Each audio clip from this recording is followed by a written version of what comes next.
Admin a la carte are specialized local experts committed to helping you run your small business. From general admin and sales support to marketing, digital media and technology to real estate and compliance, Admin a la carte's only goal is to take your business to the next level. Find out how Admin a la carte can elevate your business. Visit admin-alacarte.com for more information. That's admin-alacarte.com. Admin a la carte. Your business doesn't fit into a box. Why should you have to? Are you ready to elevate your spirits? Look no further than Black Rain Spirits, your local craft distillery nestled in Town Square Mall. Indulge in the smooth richness of our handcrafted spirits, meticulously distilled to perfection.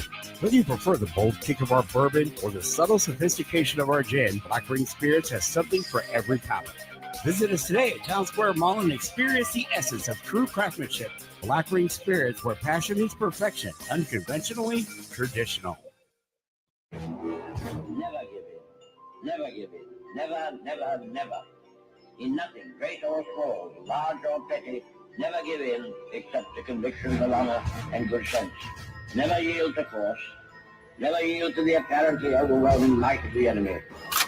You're listening to the Outlaw Radio Network. OutlawRadioNetwork.com.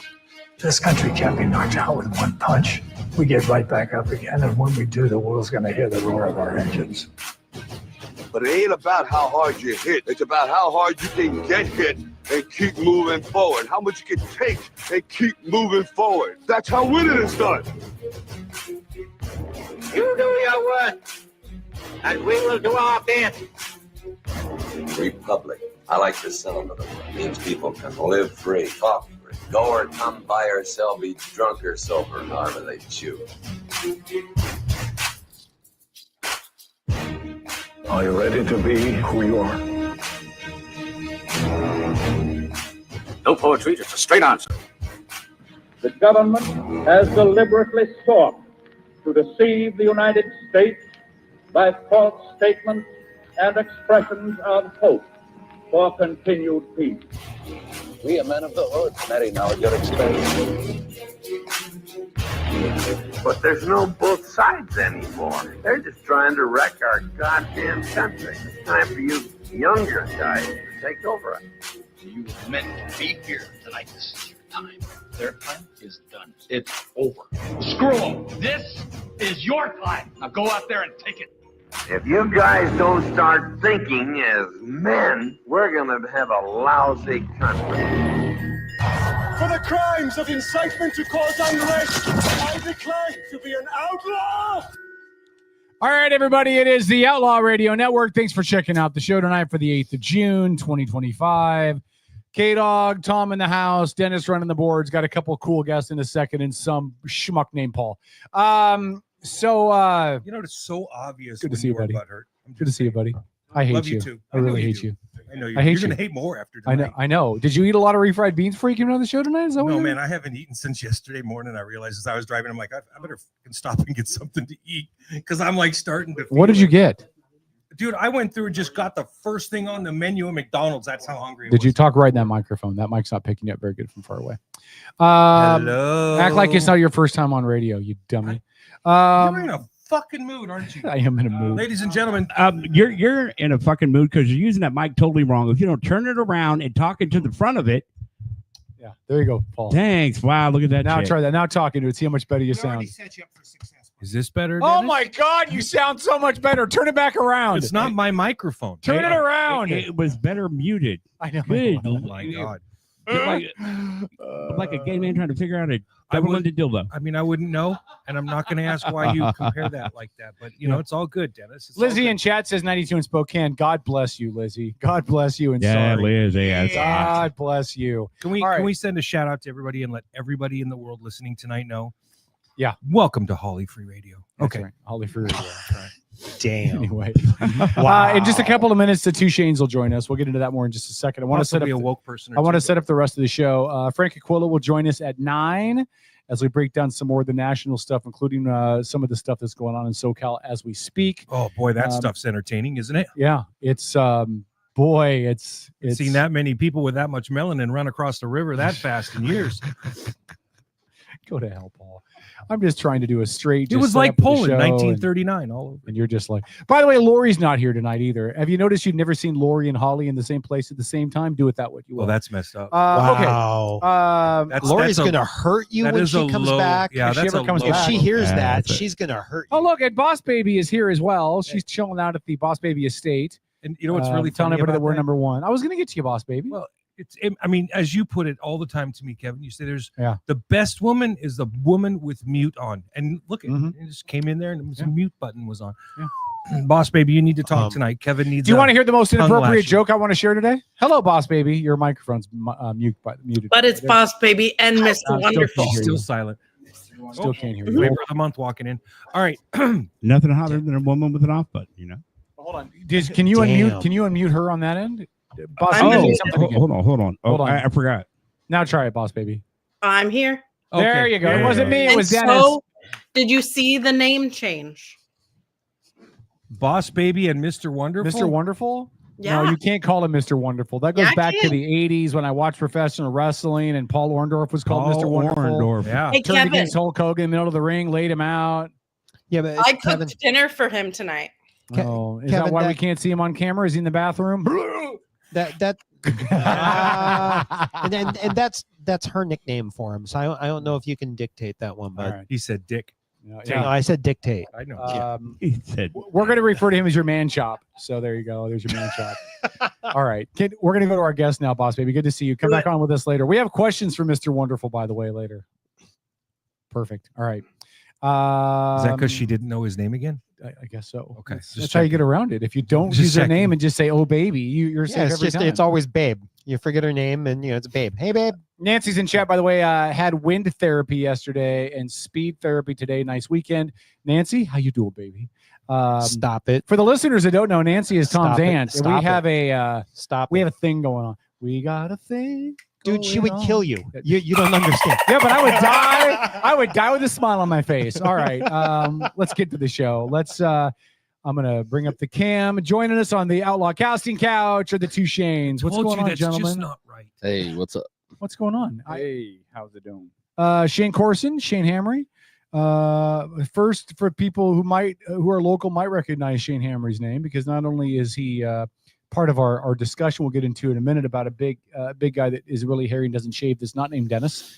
Shane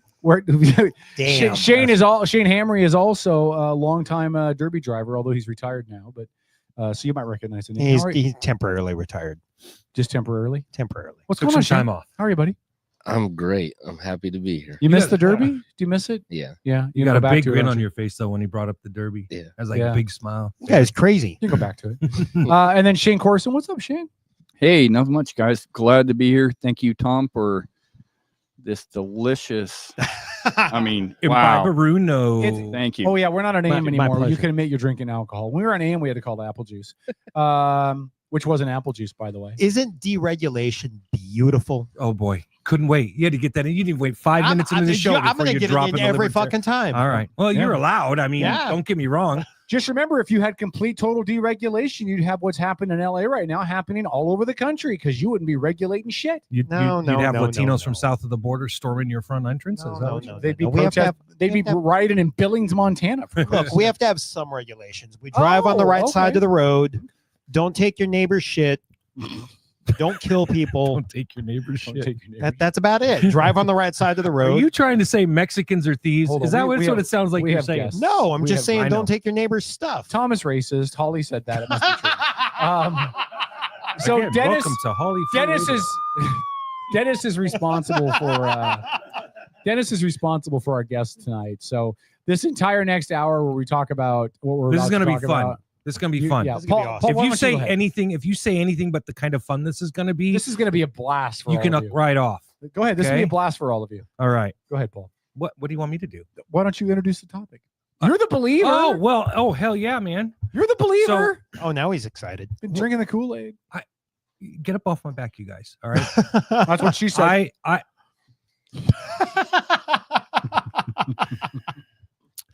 It's Shane, and I'm sorry. You guys brother. weren't expecting a professional interview, It's were you? Shane and Shane. Shane and well, shit, that makes it easy. Yeah, Shane squared. Shane squared. Okay, so Shane and Shane, you guys are with the local.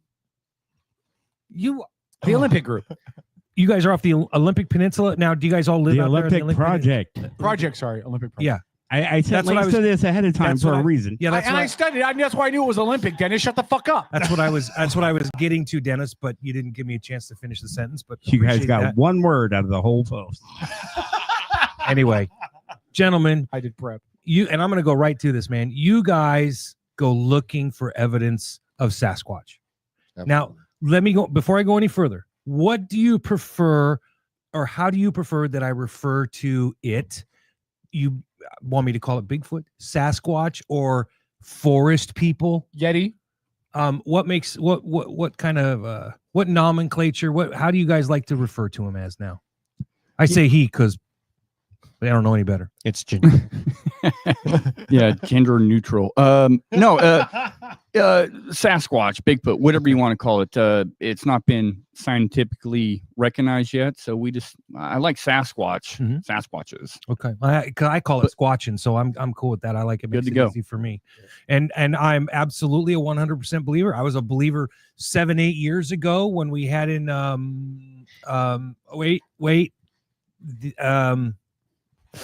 the Squatch film from is it 68 down in Bluff Creek? Yeah, but we didn't have him on 67. it. Yeah, no, we had his research assistant on from the Bigfoot thing that was going on here, and Bremerton. that was it was going on in Bremerton, and so we had a gentleman that worked with not Patterson, Bob Gimlin, had a guy that worked with him, had him on the show, which is really what kind of started all this for us, because Kevin was completely, as a Native American, Kevin was completely incapable, unwilling, or whatever unword you want to put there, not able to wrap his head around this idea that a 6, 7, 8 foot tall, hairy bipedal creature may possibly exist in effectively the nether regions of our country.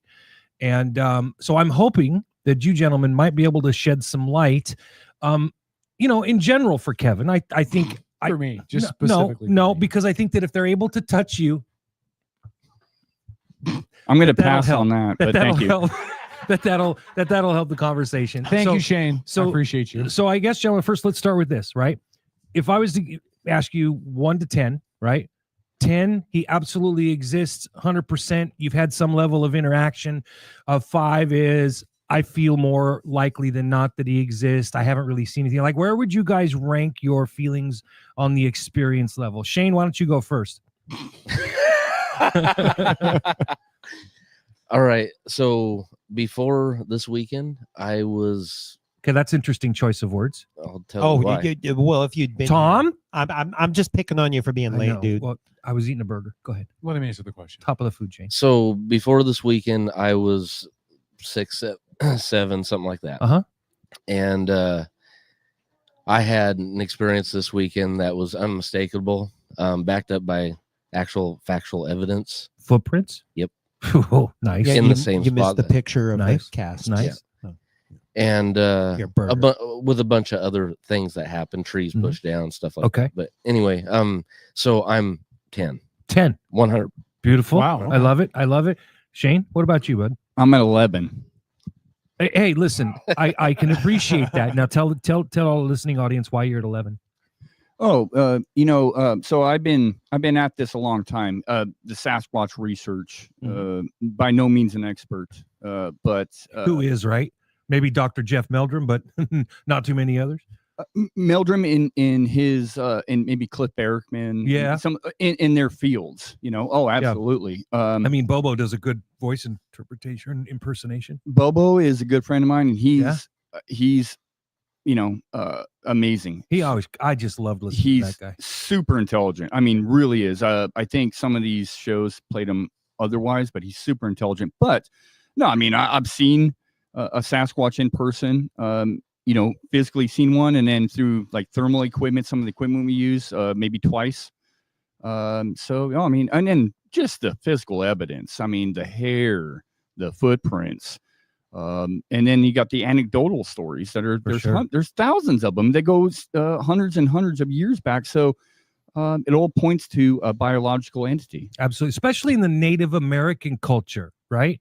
I just want to make sure that we all understand that Native Americans in general tell a lot of good stories about Squatch, right?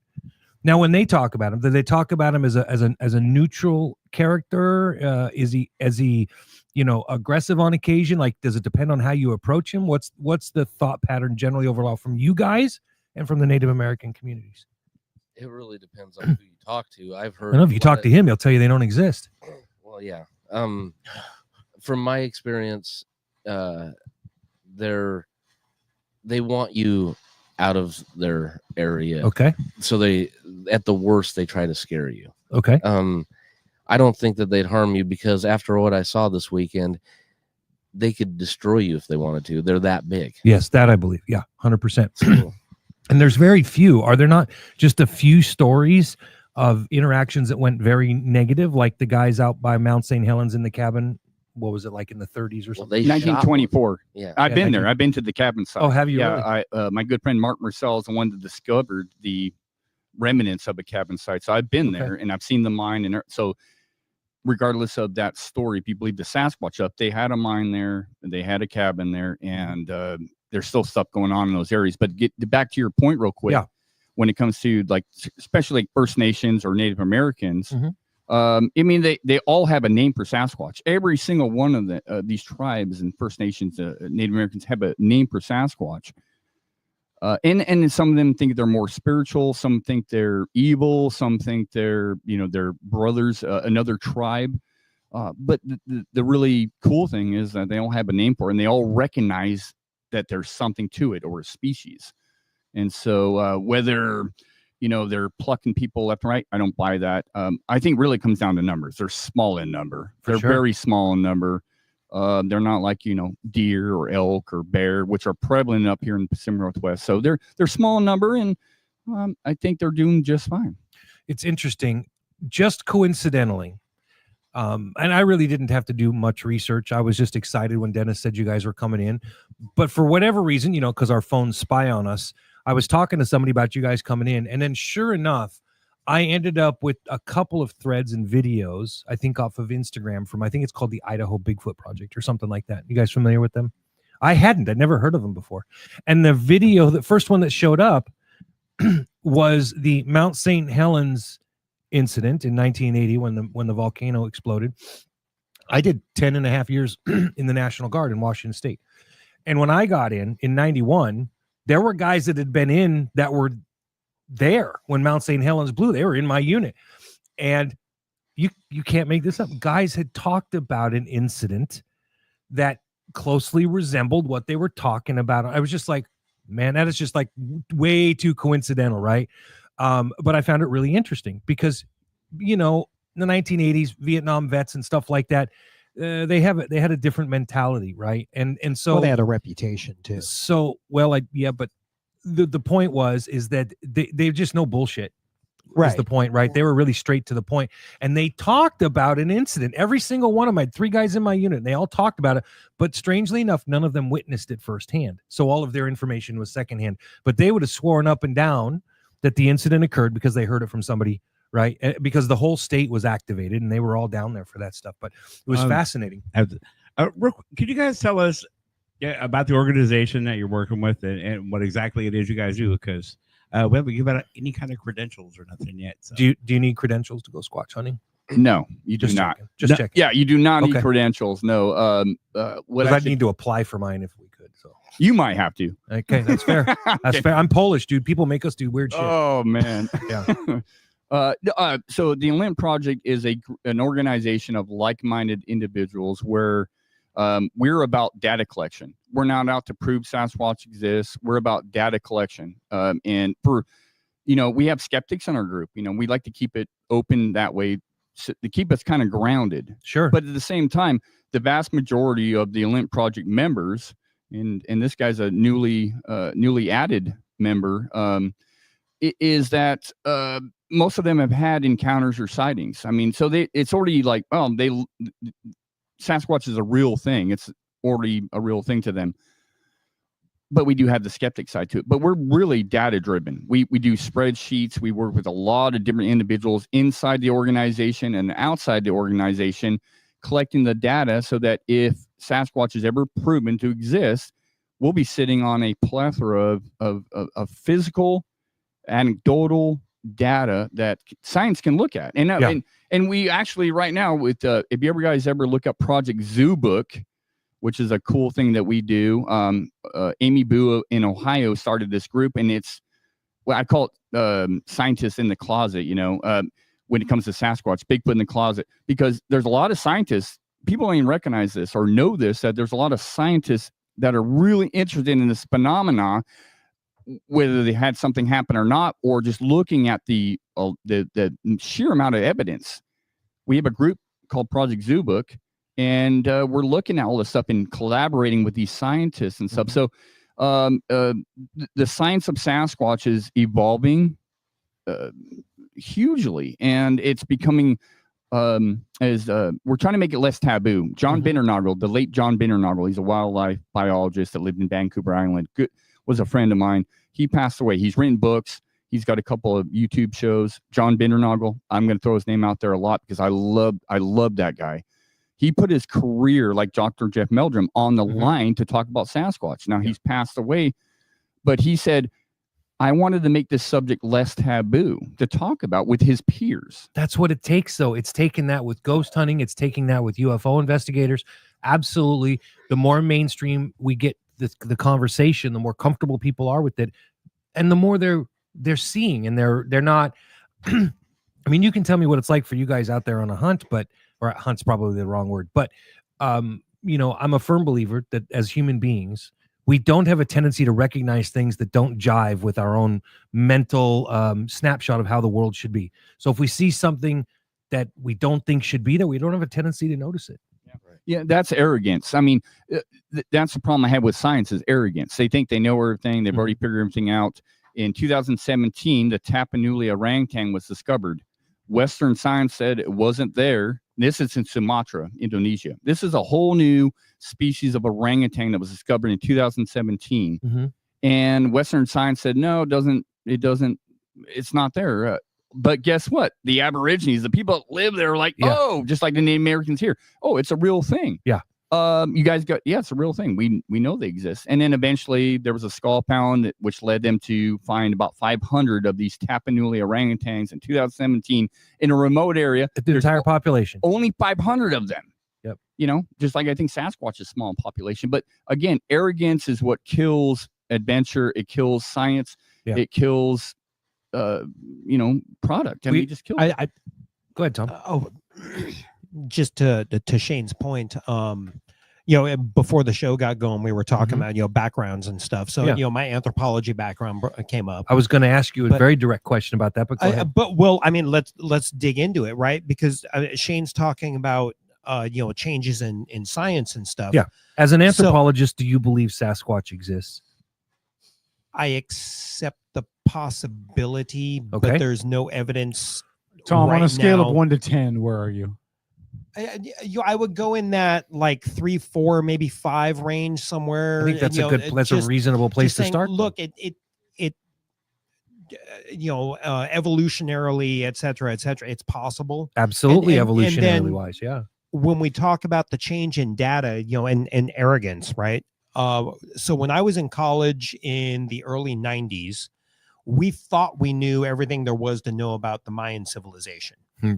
And then technology changed, right? So we figured the Mayans were like 250,000 people strong in their civilization. Now you have cities almost that large being found with LiDAR. Right. Yeah. LiDAR has gone and erased the jungle and let us see the ruins and stuff in Mexico. And the Mayan civilization was massive. It was absolutely in the massive. millions. Yeah. I mean, way. So, I mean, the arrogance thing that Shane's talking about, like, I mean, the first thing to the science of discovery is, I mean, have an open mind. That's right. I mean, at least let the data, let the evidence lead you. Don't make a decision and then go try to find stuff to support. Listen, it. What you are saying, one second, Kevin, what you are saying, Tom, goes right in line with the Squatch subject, just like it goes in line with our anthropological timeline, right? When were humans first in the Americas, right?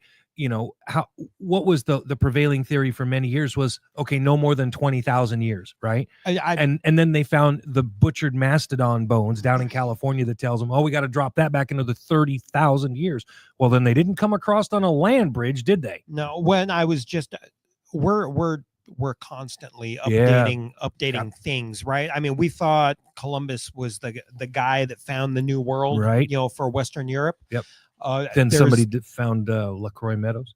No, there's evidence that the Vikings. That's what I'm talking about. Yeah, 500 years before Columbus. Ounce Meadows. I'm sorry. I don't remember the name. I don't of speak it. French. Yeah. Hey, Kevin, you were going to. Well, I'm going to read a comment from the chat, and W. Mark Wilson's asking this, and I agree with him completely. It's similar to the question I was just going to ask.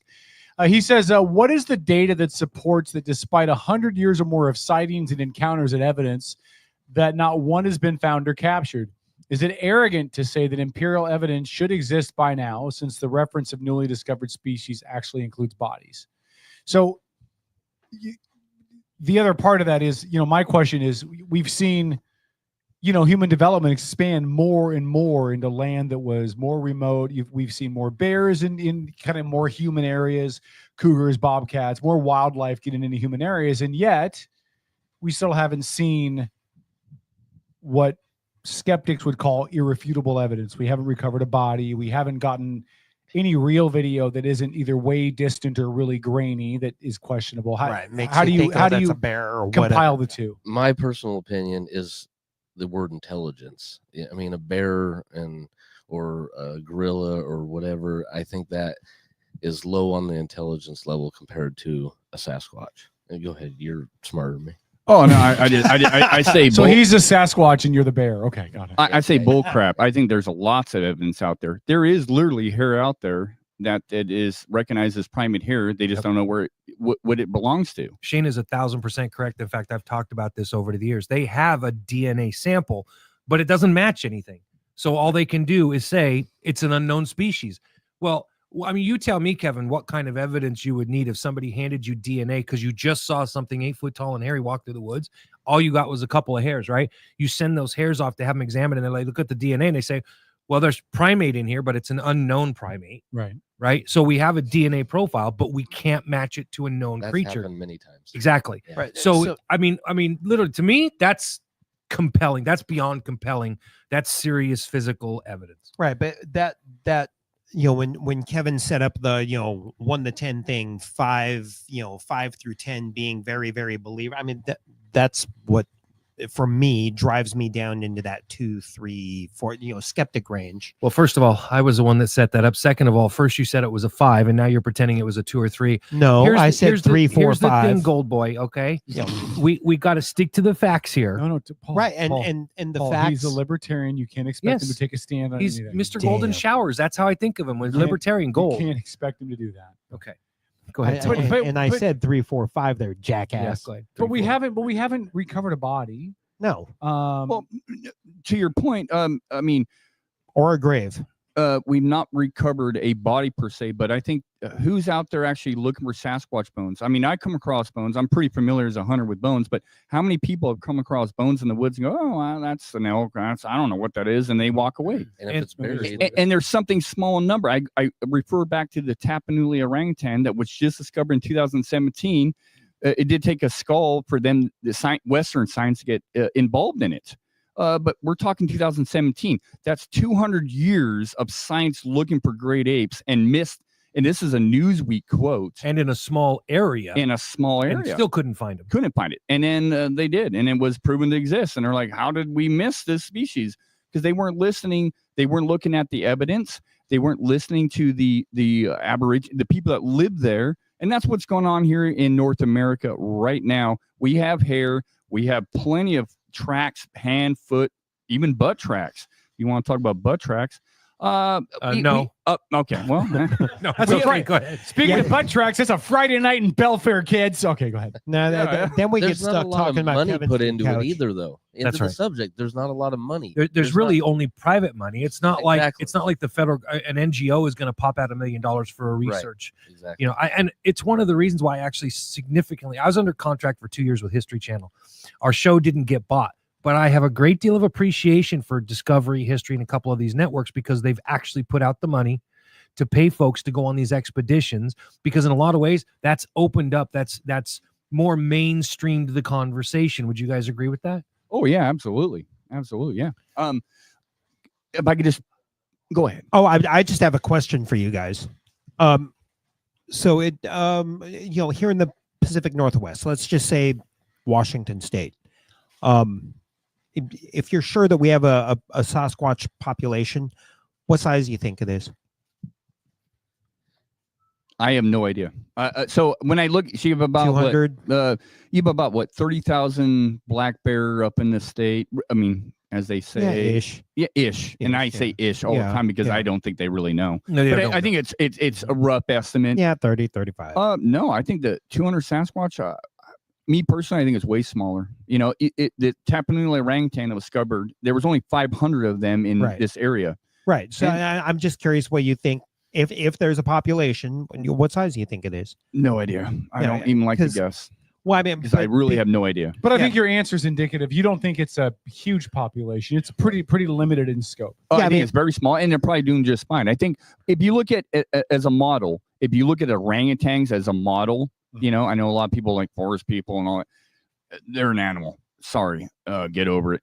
Orangutans, for example, they give birth every 5 to 8 years, every 6 to 8 years, and they're pretty solitary. So if you use that model, just saying, if that's a model I can use, if Sasquatch gives birth every 5 to 8 years, 4 to 8 years, they're not going to be a big population. They're not breeding like elk, deer, cougar, bear, people. Right. They're a primate. I think that's kind of the conclusion. Hold it. People are primates. Yes. And human beings have, on average, about 2 offspring in their lifetime. Mm-hmm. But there's almost 9 billion people on the planet. So we're missing something here. Right, because if you have a population that's too small, it's not sustainable. There's no way to perpetuate the population because it gets too sparse. If it's too big, well, we should have seen something. But so I think that the answer to that question of like how big is this population, I think that's important. I think that it also bears witness to the human race as a whole and how we have spread out. And how we have spread out, I think it's easy to presume that the population of Sasquatch was at one time much larger, but we've isolated pockets of the population. And as you isolate, you get less of a genetic pool, correct? And then what does that do to a species? We have a problem with that. That it's wrong? I think I'm right. No, if it was larger at one point in time, then we should have found something in the archaeological record. How do we know we haven't? Gigantopithecus? Gigantopithecus. Gigantopithecus is a really solid, candidate, I guess, to be what Bigfoot could be. But we've seen it taper in the archaeological record. Well, we saw haven't- that with the coelacanth too, right? That's true. That's true. I don't Jesus know. Christ, Hey, did you hear? Hold on. He just agreed with me.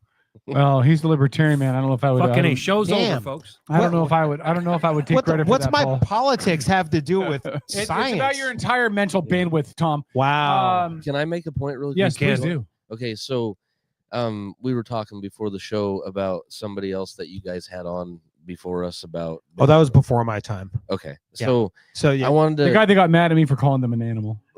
Forest people. Well, there's a funny bump behind it. I've heard that. I wanted to talk a little bit about that. I wanted to explain that there's little pockets of, from what I've seen, different research groups or whatever. There's the what we'll call the woo people, that they're some interdimensional being and they talk to you in your head and whatever. That has been floated by a lot of people on television, right? That are serious researchers. Right. And then there's I don't know if you call them serious researchers, but then there's the more scientific, that's more us, a lot there's, and I'll give a shout out to some people that if anybody wants to see some good stuff, they can go to certain YouTube channels and stuff like that. No, that's good. I want to make sure you guys get to plug all that stuff before we're done. And the website for the organization. Right. Absolutely. And then Shane Hammer, you've been out with the BFRO too, right?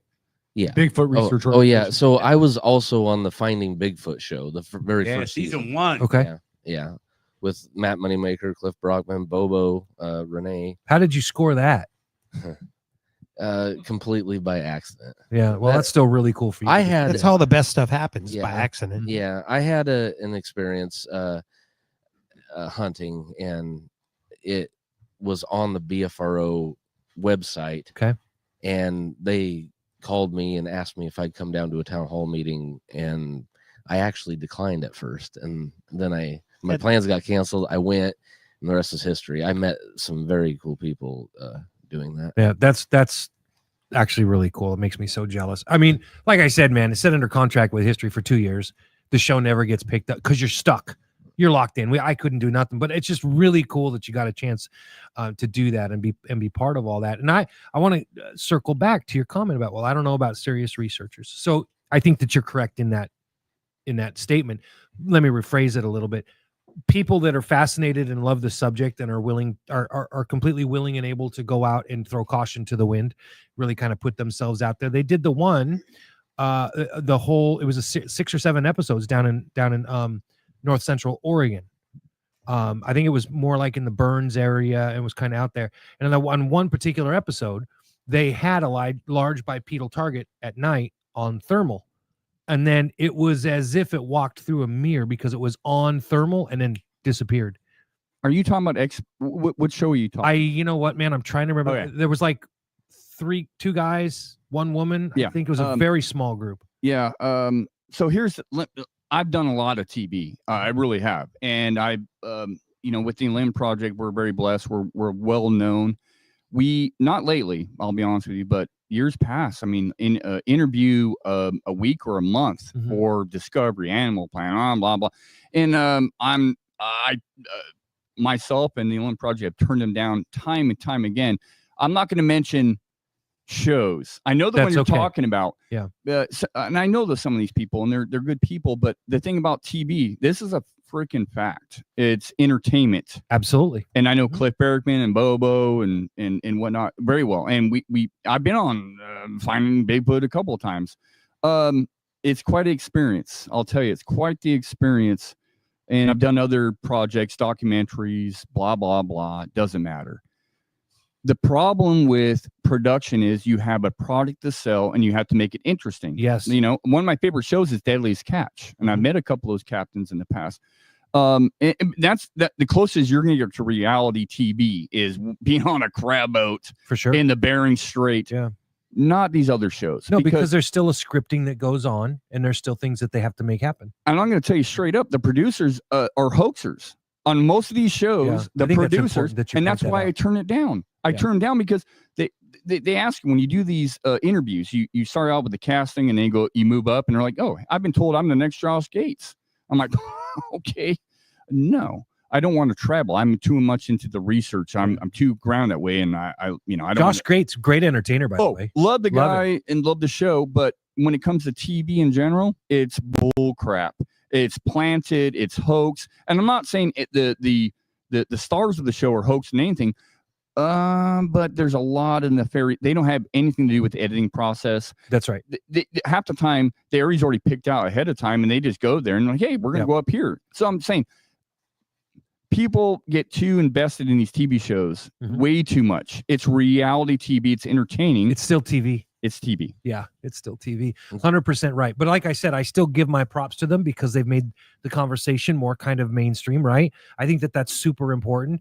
And I think that a very good teachable moment has been the UFO phenomena, right? And how these shows have. In fact, it was really funny because one of the shows that we pitched years ago was a redux of the old Leonard Nimoy In Search of show.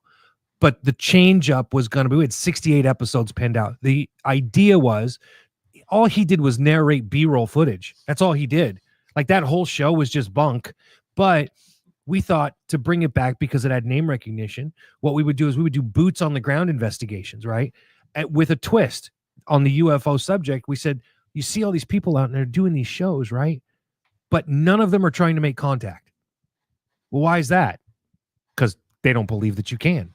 Right. Well, there's a lot of people out there that believe you can. So let's go that direction with squatching.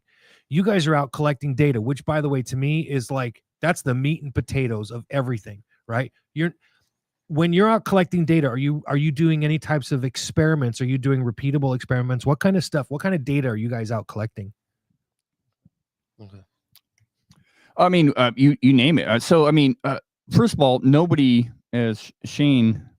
Number 2, number 1. I don't know what you want to call yourself. We're both Shanes here. Shane Durr. Shane Durr. Everything. No one's getting paid to do this, so it's and I'll call it a hobby because I mean, sometimes I can spend a week out. I'd love to do a month. I'm out 2 or 3 days a week every week, so it's more than a hobby for me. I mean, I'm not getting paid to do it, but it's a way of life, brother. Love it, Tom. Yes, absolutely. And so, yeah, I mean, we're collecting everything. Like, people get so consumed with, like, oh, if nothing's going on, there's no Sasquatch. That's not evidence of Sasquatch not being there. It's just absence of observation. Yeah. Absence of evidence doesn't mean. Nailed it. And so we catalog everything. I mean, everything. Like, there's nothing going on. What are the other animals doing? We did a 2-year study in one area where, and my good friends Chris Spencer of the Olymp Project, Todd Hale, and Derek Randalls, and Wes Lim, who was putting the spreadsheets together. We recorded for 2 years straight, every single night for 2 years straight in one area. We recorded every known animal in that area, everything, weird percussive knock, and then we had a subcategory for odd sounds. But we recorded every known animal in a spreadsheet, and we have the numbers all laid up. Chris Spencer. And we're not just listening to this audio. We put on a spectrogram, right? Nice. So it's like Audacity. We go through it and we compare them to known animals. So here's a coyote. Here's a bear. Here's a dog, a canine, whatever. And here's a bird. And that was all put in the spreadsheets. And then we have a whole subcategory of stuff that didn't happen very often, but when it happened, it stuck out like a sore thumb visually on a spectrogram, looking at the voice signatures and the spectrum. So when you guys are, what you're saying is you guys have built a data set or data profile set of every known animal and sounds they make, so that when you hear an anomaly, you can go back and compare it to your data set and see what it is. And that's not the only thing. There's a lot of different things. There's something new right now that Kirk Brandenburg, Nathaniel Bronis, Chris Spencer from the Olympic Project, it's called Sasquatch Surveillance Project, and it's their homemade ammo can, big battery, thermal camera, motion activated long-term recorders. So just like a trail cam, if something walks in front of it or whatever, it'll turn on, but it's thermal camera, and it can be placed out in the woods for long periods of time. And I think thermal is what's going to maybe finally be the breakthrough. Yeah. Oh yeah. But things like this, I think they said it was like $5,000 a camera or setup or whatever, and they got Okay, 5 so of that's them. stiff. Yeah, but over time, they're everybody's we're investing our own money. Yeah. And slowly but surely we're building an arsenal, and we're also playing catch up with technology. For sure. And I think that as time goes on, we'll have enough to actually. I have a get what- friend that's a member of the Native American community, and as time passes, he actually has this like drive-through smoke shop. He's going to be coming into some cash, and I think he should invest in you guys. We'll pitch him on that. Yeah. To his point, Study Sasquatch is so we have the Olymp project, right? And then you got Study Sasquatch. Yeah. We work together a lot. What's Kurt Brandberg and Nathaniel and the others are working on is phenomenal. Trigger activated thermal cameras, so they can run for months, and they have some amazing footage of known animals. Yeah. It's a matter of time, I think, before they get the money shot. Yeah. If you want to see some examples of that project, it's on this Study Sasquatch YouTube channel. They've put out a whole bunch of animals that they've captured on there and different things like that, even unknown possible Bigfoot. I'm actually on one of those So you're like, videos. it wasn't Bigfoot, folks. It was me. I was peeing behind a tree. No. I'm saying that I went out there to recreate what Okay. they captured. I got you. to I see if got it you. was a Bigfoot. And in a little bit, if you guys don't mind, I'd like to get into a sensitive part of this conversation, which is the where, right? But let's get to that a little bit later, because right now this is good We got stuff. 15 minutes, so just time yourself. I thought we were going for 4 hours with you. No, we have another. Pay attention to the chat, Paul. I laid out the show with you, Paul. Anyway, sorry. So is the belief that they're above the tree line? Then is that what they've had to do? The hell would they they've had- hide in if they're behind? Hold on, above I'm the tree asking line? a question because I don't know, Paul. Shut your mouth. God help But me. are they going higher in elevation to get away from people and stay more remote? Is that the thought, or no? So I know of one example right now where they pretty much stay in a ravine and they come up occasionally, and that's where I had my interaction this weekend. The very first time I've ever seen a Sasquatch was this weekend, besides your hunting incident. my thermal drone incident. So that's another expense. So talk about what happened this weekend. Yeah. What did you experience? All this right, weekend? so Spill it. It's kind of long and drawn out, but the short version is we kept hearing knocks. Were you knocking back and forth? Were you not? No. Okay. So I think that they see something happening and they get smart to it, and pretty soon we won't get any activity doing that anymore. Okay. The newest thing is yelling obscenities as loud as we can at each other. The anger and emotion in our voice seems to draw attention and or curiosity or whatever you want to call it. So after we heard the knocks, we started basically screaming at each other, and I heard something. It sounded like it was kind of like circling me. And then Were you by yourself? at that point, yes. And then right after that, I met up with Kirk Brandenburg and Nathaniel, and Kirk and Nathaniel were sitting there talking by the fire. Nathaniel's telling Kirk a story, and I was standing there looking at the fire, and something caught my eye, and I looked up through the trees. I did the rangefinder later. It was 121 yards. Okay. And I saw the back of the side, and he turned to face away from me, the back of this large hairy creature. It was a Bigfoot. And the reason why I know it was a Bigfoot, not only because it was huge, but we went out there to search for evidence, and we found a print. Gotcha. It was 17 inches long. Kevin, and- that's about this big. Paul, let him. and 7.5 inches wide, and we cast it. I mean, that's the first time I was ever a part So of that's like your first cast, then? Did you personally? absolutely Nice. And I'm still trying to process what I saw. I thought I'd be extremely scared. I wasn't.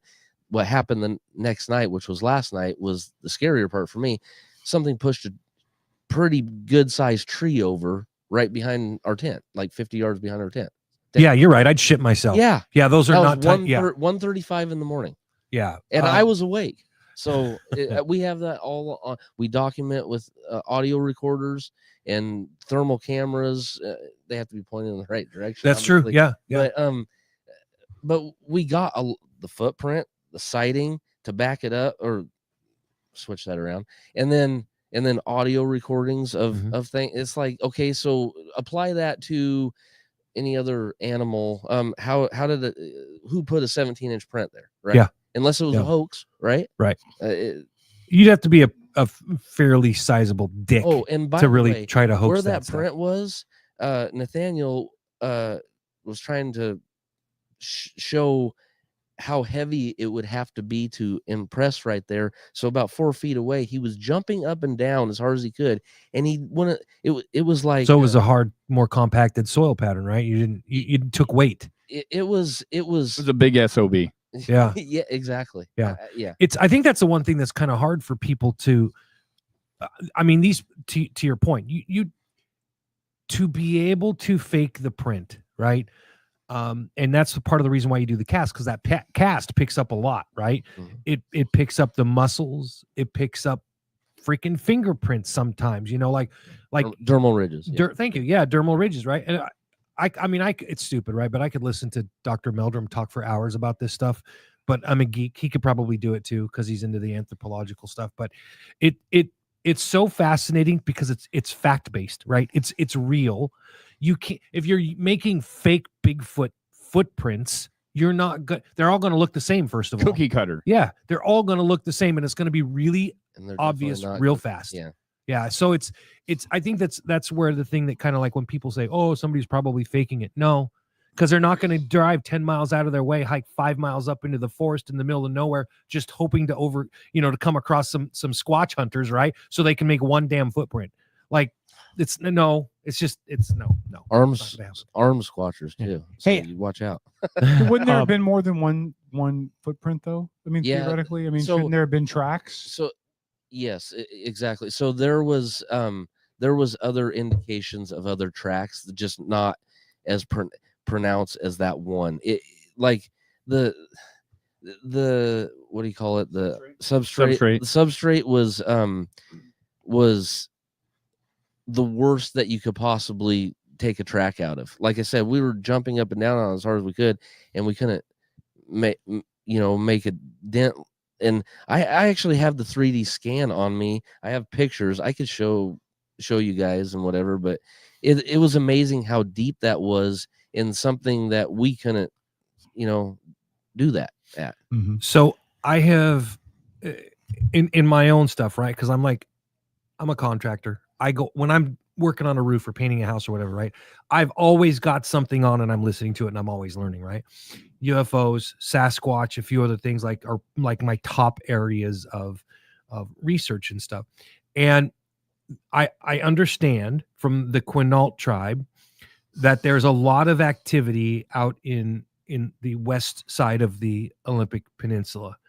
Near Lake Quinault, I believe. Is that correct? Yeah, up by the Queets and the lake. Yeah, Queets, yeah. And I mean, a lot to the extent that a lot of the locals are documenting their own stuff. And then I guess there's a lodge or something at the other end of the lake that's also had Quinault Lodge, yeah. The Quinault Lodge, yeah, where they've had a lot of activity as well. So, I mean, I'm familiar with those areas, right? What are some of the areas, and you don't have to be specific, but generally speaking, where you guys go and do your research on the Olympic? Is it just the Olympic Peninsula? Really quickly too, I will tell you that I have some property in the Olympic National Park that's part of the Quinault area. If you guys want to just go set up shop, like I'll just let you have access to property. That's up by the Olympic Project property. You're going. Wait. Is that? Well, we can talk later. Yeah. I'm sure you don't want to. Well, what's the address? There is no address. This place is so remote; it doesn't have an address. It has coordinates. Hey, it's off of a forest trail road. It's out in the middle of nowhere. There's a gravel road, no power, no water, no nothing out there. It's literally the middle of freaking nowhere. I've been there once. But Do yeah, you know of any sightings or reports that have happened? but there's nobody out there. Like that's the point. Okay. There's It there's takes a person and a Sasquatch. Yeah, I mean there's a gravel road out there for I think it's for logging because they log that area every 30 years or so, and then that's it. So we were out there 2 years ago. We went out there. The family went out there just to locate where the family property was. It was something part through the BIA, through the tribal, all that, right? But there's no trails. You've got to cut brush to get through it. It is remote AF. Oh, well, let's talk. Kevin, can I go hunting? Yeah, go ahead. You can go squatch hunting because I Oh. thought that was the plan. No, I want to load my freezer. Oh, I mean, if you're talking hunting, and anyway, I don't know what the rules are. Tom later. wants to do that when there's critters in the yard. I know. Well, He wants to hunt and kill everything. He wants to hunt and kill the bird that's in the house. It Well, begs. there's that. It That's what a begs. parakeet's good for. Dinner. It begs the question: is your It's an wife African listening? gray. Because I got chickens for you. Heather. Stop Okay. it. Stop it. Go Hey, ahead. while Go ahead, we're on Shane. the short, Shane's trying to answer my question. Oh, Go no, ahead. so your question is, we have many areas. So, when I got involved in this, I've been all around Yosemite. Like Yosemite, when I lived in Southern California, Yosemite was like the location. I spent all around. I hiked Half Dome and blah. Everywhere up there. And then I got into Oregon, and then it was like Mount Hood, Tillamook Forest, blah blah. But now I'm up here in Washington. Including with this guy. It's like southwestern Washington. A lot of stuff in the Olympics. We're called the Olympic Project. Right. We have about 3 key areas, and I think it's super important because I think too many people ambulance chase. I think you got to get to know the fauna, the animals, everything in there. Yeah. Even if you jump on the BFRO or any other site and there's Sasquatch reports there, well, that took a human, like we're talking about earlier, and a Sasquatch. But what about this area here where nobody goes? Yeah. Could there be Sasquatch there? Well, quite possibly, but nobody goes there. So let's go check out that area. Wouldn't it make sense that that's where they are, right? If they're as intelligent as you guys are saying that they are, they're going to want to be in places where humans aren't. So Yosemite might have been a really good place for them 20 years ago, but with the amount of tourists and hotels and businesses that have popped up around it, if they're smart, they're thinking we got to get the hell out of here because there's a whole bunch of humans that are populating down here. We got to go more rural. That's true. Hey. I also think that they're curious to a degree too. I think that's a good point. I have a quick question for you guys We got from 5 our minutes, chat. by the way. So will Shane and Shane be at the Bigfoot Festival in Medellin Falls this next weekend? Are you guys going to make it to that? I spoke at the first one, and that's way up eastern Washington. It's way up there. It's beautiful up there, and it was an awesome event. No, I've not been invited back. No, I haven't been invited back, but I've only spoke. Long story short, no. Got it. Okay. Won't be back this year. And Shelly asked, she wants to hear a little more about that tree pushover incident the second night. Is there more to that story? Just that It was a windless night. It was, like I said, it pushed over at 1:35 in the morning. One guy had went to bed, another guy left. One guy was snoring, and and then I got kind of tired, so I basically just got into my tent, and there was 2 other people sitting by the fire, and the tree got pushed over, like I said, about roughly 50 yards behind the tent, and it was a large tree, and it took a minute to fall, it felt like. And my first thought was, wow, who's pushing trees over? Like dude's out hunting Sasquatch, and he doesn't connect the two in his brain because he's tired, right? Did you inspect the tree though? Did you inspect the tree to see if it was rotten at the base, or was it rotten on the inside, or was there any? Did you look at it to see if there was anything? No. Like I said, that was. You were like, I'm not getting any closer to this, bitch. I'm gonna. So They throw rocks, Kev. Yeah. They throw big No, rocks. I'm just asking questions that people at home are probably thinking. Well, could there have been another reason? So that, there are people that are pretty fearless, like Shane number 1 over here. I'm fearless to a degree, but for whatever reason, I thought that seeing a Sasquatch would end me ever going in the woods again, and I was not scared at all about that. But that damn tree falling down, like. Nope. It's like a reminder of your mortality. Yeah. You think it was their way of saying you're in my backyard? You guys might want to. Yeah, go home? you're here long enough. Let's scare these guys out of here. That's purely primate behavior, and we happened something.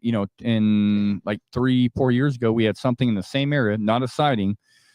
happened where a tree came down right behind our camp at around 12:30 at night after something walking around our camp and whoops and all that. I mean, wish we had more evidence to show for that, but it's just a story, which is still cool, but not good enough. Very similar to what my ex-wife did, right? When she was ready for me to leave, she just threw all my stuff out on the lawn. It's the exact same thing. You know, I've been there. Time for you to go. It's time for you to go. Good guys. Lord, We shut up, Paul. I'm trying to be whimsical and funny.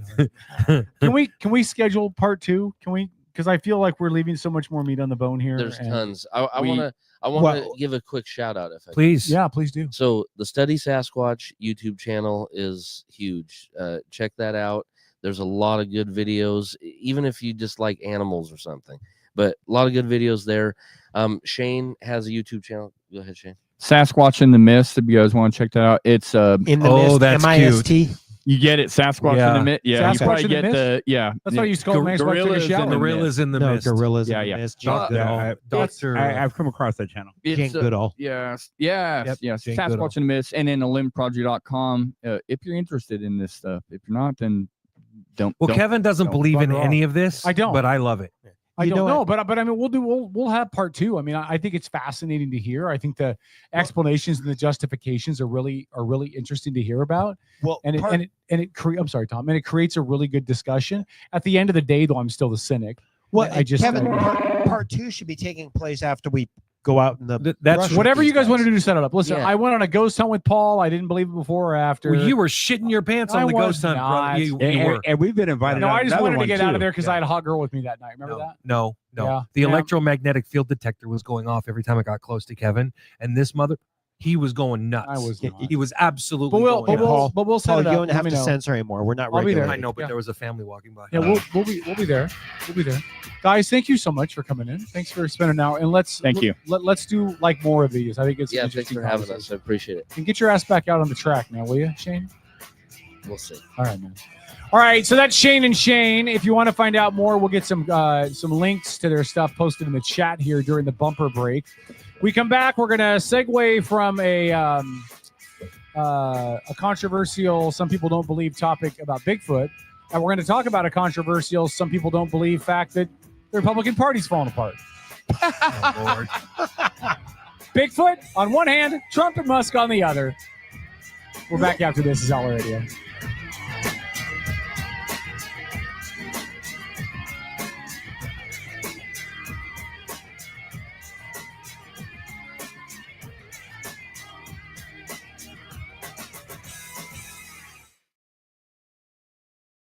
Are you ready to elevate your spirits? Look no further than Black Rain Spirits, your local craft distillery nestled in Town Square Mall. Indulge in the smooth richness of our handcrafted spirits, meticulously distilled to perfection. Whether you prefer the bold kick of our bourbon or the subtle sophistication of our gin, Black Rain Spirits has something for every palate. Visit us today at Town Square Mall and experience the essence of true craftsmanship. Black Rain Spirits, where passion meets perfection, unconventionally traditional. Admin a la carte are specialized local experts committed to helping you run your small business. From general admin and sales support to marketing, digital media and technology to real estate and compliance. Admin a la carte's only goal is to take your business to the next level. Find out how Admin a la carte can elevate your business. Visit admin-alacarte.com for more information. That's admin-alacarte.com. Admin a la carte. Your business doesn't fit into a box. Why should you have to? On a recent episode of the Outlaw Radio Network. Some of our listeners even appreciated you dumbing it down for them. So, on behalf Sometimes of Paul, I have to thank you. mansplain for people like. By the way, mansplaining is when men explain things to a woman in a condescending tone. I just mansplaining. That's the Outlaw Radio Network Sunday nights at their new time from 6 to 10.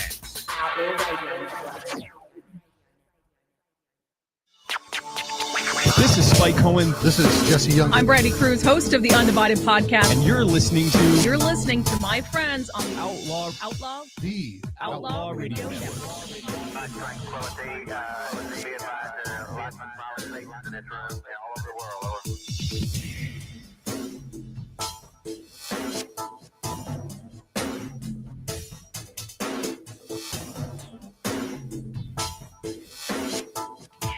Essential. All right, Outlaw Radio. We're back for our number 2. In just a moment, Frank Aquila will join us. So here's what we're talking to Shane and Shane off air about. We're gonna go out and we're gonna go hunting. We're gonna go hunting for big hairy things, not named Dennis. And by the way, and it's not a we're gonna requirement camp. for you to believe in anything. You No, should, I'm you should go gonna out there go. and be you should be a skeptic when you Listen, are. I'm going to 100%. go just because I want to go camp anyway. Like I love to get out of town, leave the cell phone at home. You know, You'll want to keep the cell phone in case you end up in a situation where you need to call. Is there screaming even for help. signal out there? Because I know when we went to the family property out in Quinault, we didn't have a signal. We were I so think far that remote, we had no signal. It depends. Like I have Elon Musk's. Oh God. Starlink. Yeah. But it's what my kids use for internet at home, so I probably couldn't take that with me. So, it's that's okay. Listen, and you know what though? If you can, the Starlink is coming standard on some phones now. Is it? Yes. So on the newer phones that people are getting, in fact, my brother's got it on his phone, so he doesn't even have to pay for internet service. He's on the beta program, and he has free Starlink. Okay. Which is I really cool. refuse to use Starlink. Well, whatever. No, it's a principle stand for me. That's okay. You're allowed to take that kind of a stand, dude. That's fine. Listen, if there is nothing wrong with people making their feelings known in that way. Sure. That's all I'm saying. No, and I agree with you. And like I said, I'm going to go and I'll have an open mind and I'll look around. But listen, short of Bigfoot knocking on my tent door saying, hello, then I can't imagine my mind. Here's what being I will say. changed. Here's what I will say. And Yeah. and And my then we'll go to Frank experience- Aquila, yes, who's on my the- experience was not that unlike Shane Hamry's, where it was, I know what I saw, I know what I felt it was, but I can't prove it. Right? It could have been something completely innocuous and not at all what I thought I saw. Could have been a big porcupine climbing down a tree, but I know what I feel I know what I saw. Right? Right. So it allows me to have a good, strong belief in it. But it's just like the UFO that I caught on video. I know what I saw. Yeah. So you believe what you believe. yeah, but And a that- person that- believes what they believe. I'm not saying you're wrong. You're not I don't saying have that at enough. all. I don't have enough. Yeah. And that's okay. Tangential evidence. You might go out there and have an experience where you come back and go, okay, maybe.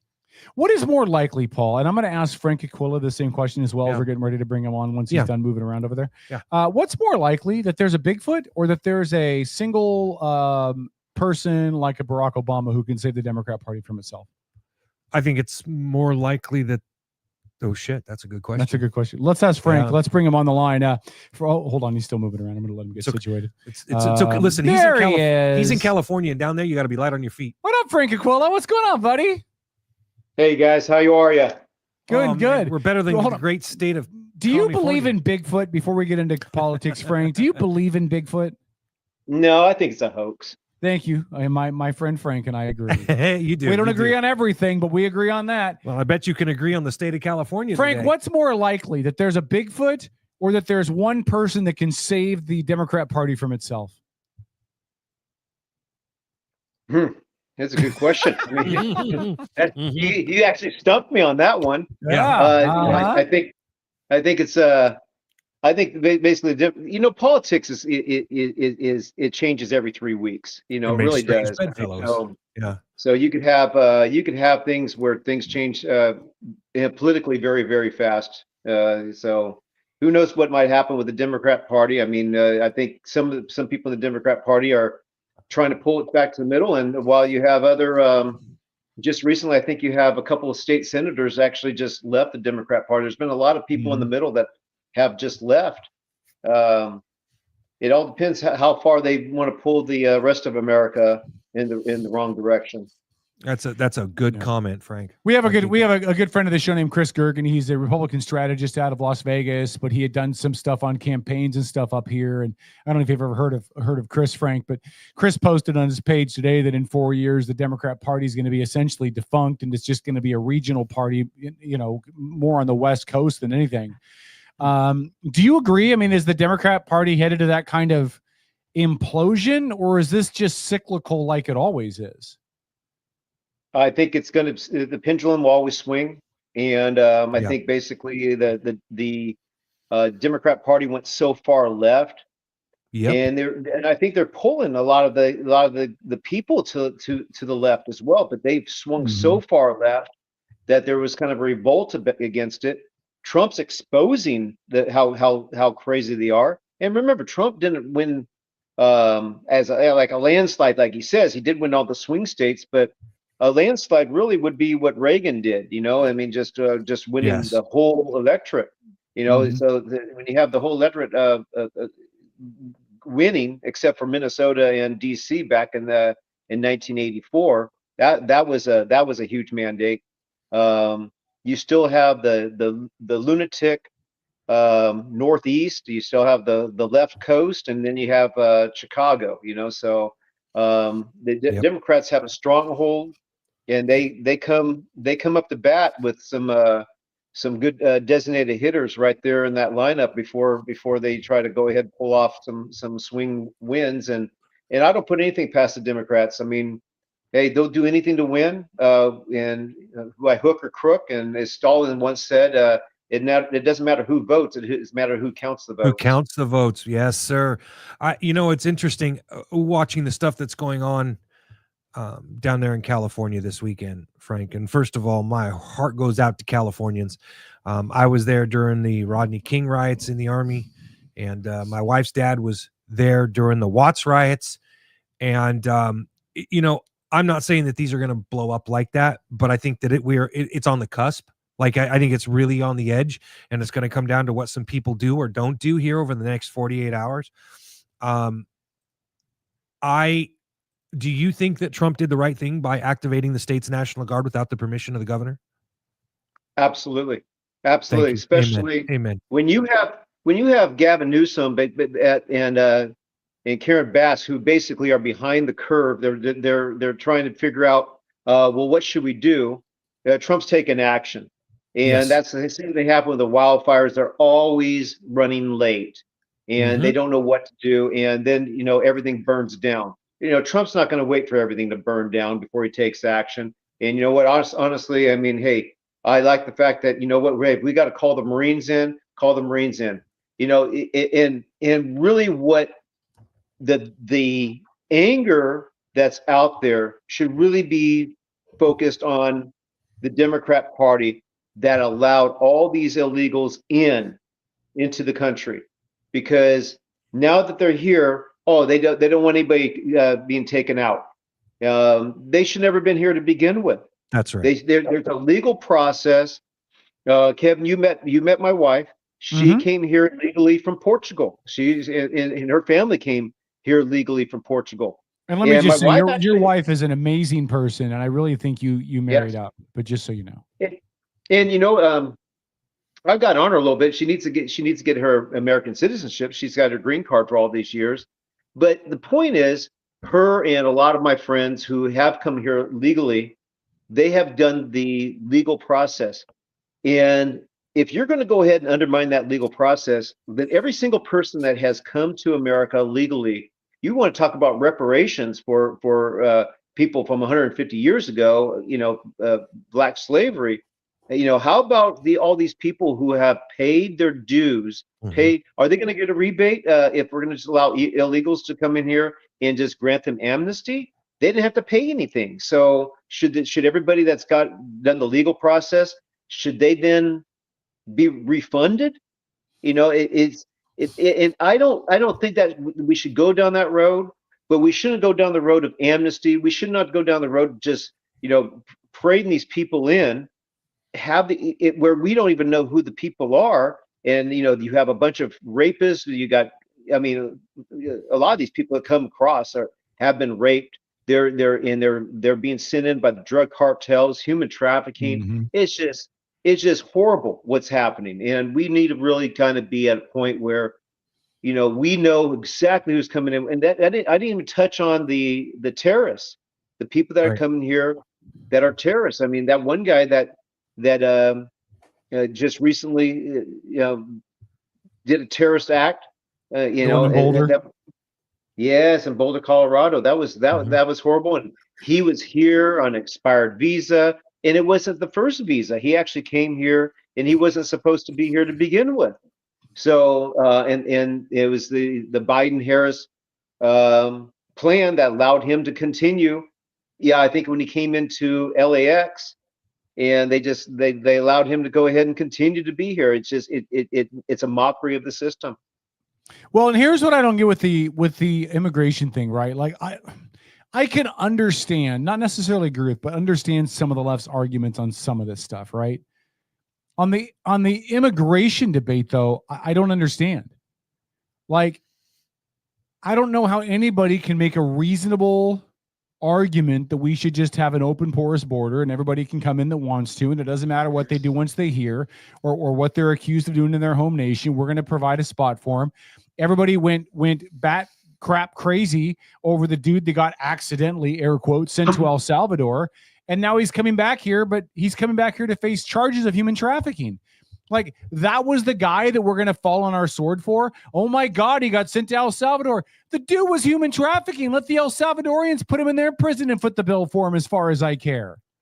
That prison's way nastier anyways. Yeah, he deserves it if he's human. I just, Frank, I don't understand the argument of anywhere the left is coming from on the immigration debate. You know what? Really, that's where the left is really stupid. They make a poster child out of somebody that really is a horrible human being, and they want to say, act like he's a soccer dad. You know, he's out there with his little kids and coaching the soccer team. You know, listen, it just doesn't make any sense. These people who, first off, if they come here illegally, they are criminals. If they come here illegally, and you're law enforcement, you can call them a criminal. Yes, and then you have, well, it's illegal. When it's illegal immigration, illegal is a word of criminal activity. Yeah. And when you have people coming here, I mean, hey, if I was the president of one of these other countries out there, and I say, hey, you know what? America's allowing the people to just come right in, and they're going to take care of them. Empty out the prisons, empty out the mental institutions. Let's go ahead and make sure they all get to the border. And you know what? We just got rid of all the crime. You know, and that's really what happened. Everybody put the dumping ground, and really what it comes down to, the Democrats didn't do this because these people are going to come across the border and vote Republican. They know that these people are going to be on government assistance. Yes, they're going to need the government, and they're future voters. Oh yeah, and that's why they're all of a sudden they're getting Social Security numbers. They're depleting the Social Security system. So that's really their whole systematic plan: overwhelm and destroy the system as long as they have power. Cloward and Piven, it's that strategy. I think overwhelm the system and force it to implode so you can remake it in your leftist image. Now, Frank, let me ask you this: did you hear about the president of Mexico and her statements today? No, I did not. Okay, so here's what she said, and I quote: "If necessary, we will mobilize. We don't want taxes on remittances from our fellow countrymen from the United States to Mexico." And for those, not that big a tax. It's like 3.8%. Yeah, it's like 3.5%. Yeah. But what she's saying is, I take a look at the whole thing. We will mobilize. Now, what does that sound like to you, Frank? The president of our neighboring country, right? Well, Isn't that what it sounds like? A leftist. Yeah, she is. She's a leftist, and you know, she's aligned with Gavin Newsom. I mean, they basically want to talk about mobilize and be going against Trump. They want to talk. Yeah, I take the word mobilize as military action. That's what I think it is too. Yep. That sounds like. Trump. And remember, Trump made it where he wanted to work with the Mexican drug the Mexican government to actually target these cartels and actually use military. And she said no, she didn't want American military on Mexican soil, which I get that in one sense. But if it's a joint effort to take out the cartels, what you're destroying the beautiful country. Yeah, and who's really controlling Mexico? And yes. It seems like the cartels are, and I would not be surprised if the cartels. I actually heard rumors of this. I believe it to be true, that the cartels are able to pay off various politicians, get in the pockets of various politicians. That's why I've really been on this program so much stressing. What we really need is an audit on every single congressman that's in Congress. We find out through USAID how these people are getting so freaking rich while they're supposed to be a public servant. It just doesn't make any sense. And that's why when you have a corrupt, you trust the government that they're going to be doing the right thing, but we got people who are just basically forget that they're a public servant. They feel like they are kings and queens and Queen Nancy out there. We could do whatever we want. Nobody's going to check us, and they own the government agencies that and so that's why they were really falling off the edge of the cliff when Elon Musk was finding out all this stuff through the Doge and the Department of Government Efficiency to just say, hey, you know what, we're finding all this corruption, all this fraud, and that was a good thing. That was a really good thing. Frank, another angle on this, the immigration debate has been kind of the feud with between Trump and Harvard, and then Cornell got brought into it the next week. I don't understand. So this is one thing I'm breaking from the administration on. I don't understand his anger, disdain, and targeting of Harvard and now Cornell, and basically revoking students that are here on legal visas. Like illegal immigration, I get. Like that makes perfect sense to me. But targeting students just because of the fact that they're going to Harvard seems a bit out of line, right? It would be different if he was going after every student that was here on an international visa. He's not. He's just screwing with the ones that are going to Harvard because he's pissed off at Harvard. I think it goes a little bit more deeper than that, Kevin. From what I understand, what Trump wanted, he wanted to find out who these people are. If 31% of Harvard students are from other countries, he wants to find out exactly who these people are. What are they involved in? Are these people that the Palestinian people that are basically they're out there and they're committing crimes and havoc, threats to the Jewish people, as there's been many protests or takeovers of the library there. Those people, you don't come into a country and just think you own it and you want to create havoc on not only the institution, but then you also create havoc for the people who are also there.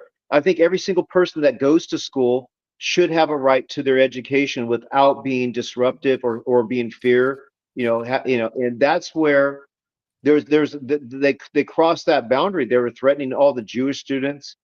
So these when you are a guest here in America, you're allowed to stay as a guest. But if you want to go ahead and create havoc, you try that in another country, they're going to say, well, oh no, you're not going to stay here. You create all this havoc. You went against us. So I think basically what Trump wanted, he wanted to find out who these people are, and Harvard didn't want to give him that information. So it's okay, well then, you know what? We'll just cut out everything. But two-part response to that, Frank, though. Two-part response. One, it isn't as though Harvard has the monopoly on wackadoodle students from other countries that want to protest and do bad things and target the Israeli students, right? I mean, Harvard is one of many, like, universities and colleges in your own backyard. Stanford, for example, have shown, Cal Berkeley have shown this exact same thing, and yet Trump hasn't gone after them. And secondly, he's not going after just students that are from certain countries or certain demographics. We've got people that are here from ally nations, Great Britain, Germany, France, Finland, Japan, China, that have gone through, I would assume, some kind of vetting process where they have to be approved to get this student visa.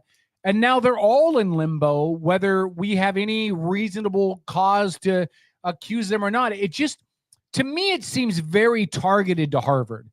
Like, Trump's got an axe to grind with Harvard for whatever reason. Maybe it's because of their uber liberal staff that runs the place. If it's because of the protests, because of things at their faculty, I don't know. But it feels like he's trying to break Harvard to prove a point. I don't know. Well, I hear what you're saying regarding the other colleges, but I haven't heard the protest to that extent as what I've heard from Harvard. Mm-hmm. So I think that's where Harvard has had this takeovers of the library, the Palestinian where that were basically calling death to the Jews. I mean, I'm sure it's happening in other colleges, but if it's happening anywhere, or if it's more prevalent in Harvard, the whole point is, I think Trump has a right to say, hey, you know what? We need to review who these students are. Are they radicalized? Are they coming in there? Are they Are they committing crimes? Are they threatening other students? And if you're not going to college just to go ahead and be invited in to do good for America, we don't need you here. And you know, and that goes for whether if you're here for college or on a work program. If you are here in America, it's because you benefit America. You benefit the other students that are here. You benefit the whole system. But if you're a detriment to the program or detriment to the system or causing threats and harm or committing crimes or human trafficking or raping little girls, you know what? Why do we have these type of people here? And I think President Trump has a right to say, hey, you know what? You show us who these people are, so we can go ahead and vet them ourselves, or we'll shut down the whole program. Yeah, is that going to hurt everybody that you just mentioned? Unfortunately, but I think that's, you've got to have that strong arm leverage. If Harvard or any other school is going to say, oh no, we're not going to give you that information. Well, I think the government has a right to know that information. They have a right to know who is here and who's radicalized. We don't need those people here. And that's part of our policy, right? If you're going to come to this country, you can't come to this country and advocate for an enemy of this country. So if you're going to do that, if you're going to come here and say, God bless Hamas, let's support them, and let's not allow Jewish people the right to come and go off of a college campus, well, guess what? You just earn yourself a one-way trip home. Well, we have sitting Congress people that do that.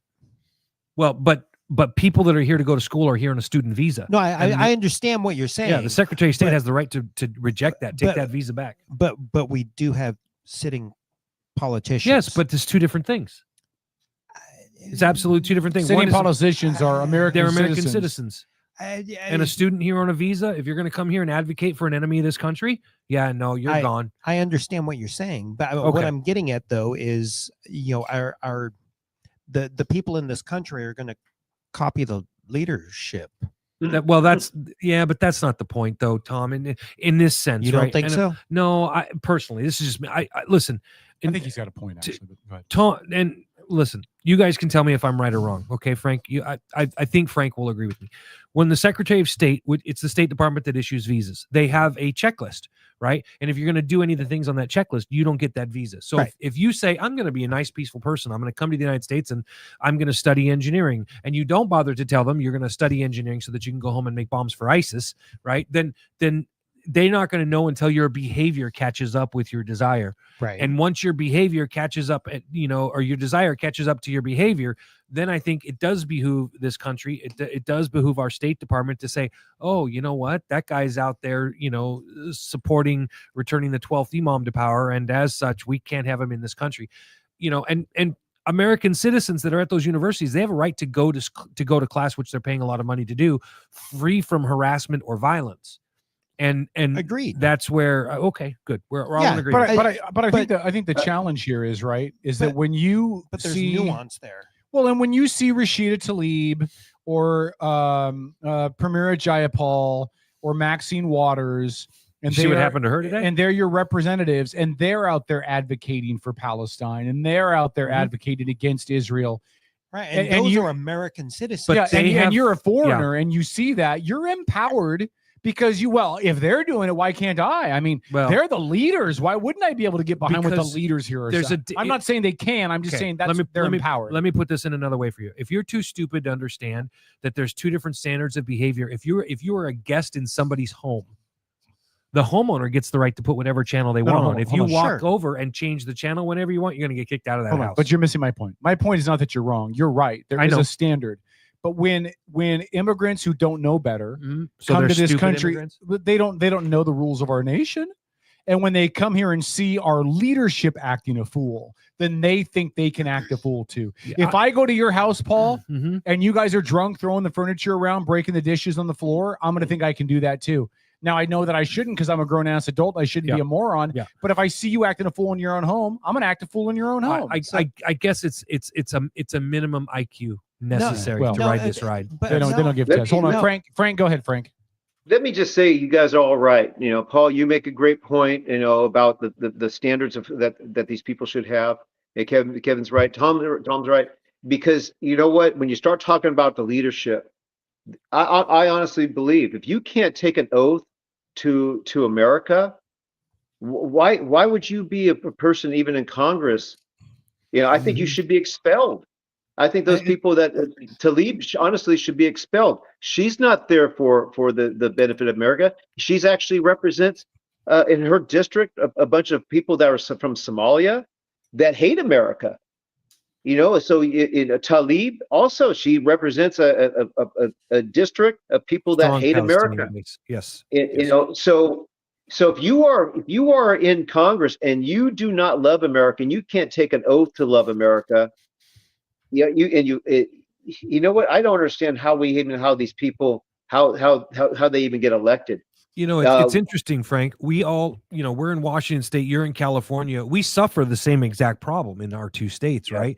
And that's that we have people that keep electing the same people because it's habitual, right? Little Johnny grew up, his parents told him how great the Democrats are, so he votes that way because and he doesn't pay close enough attention to politics to know any better.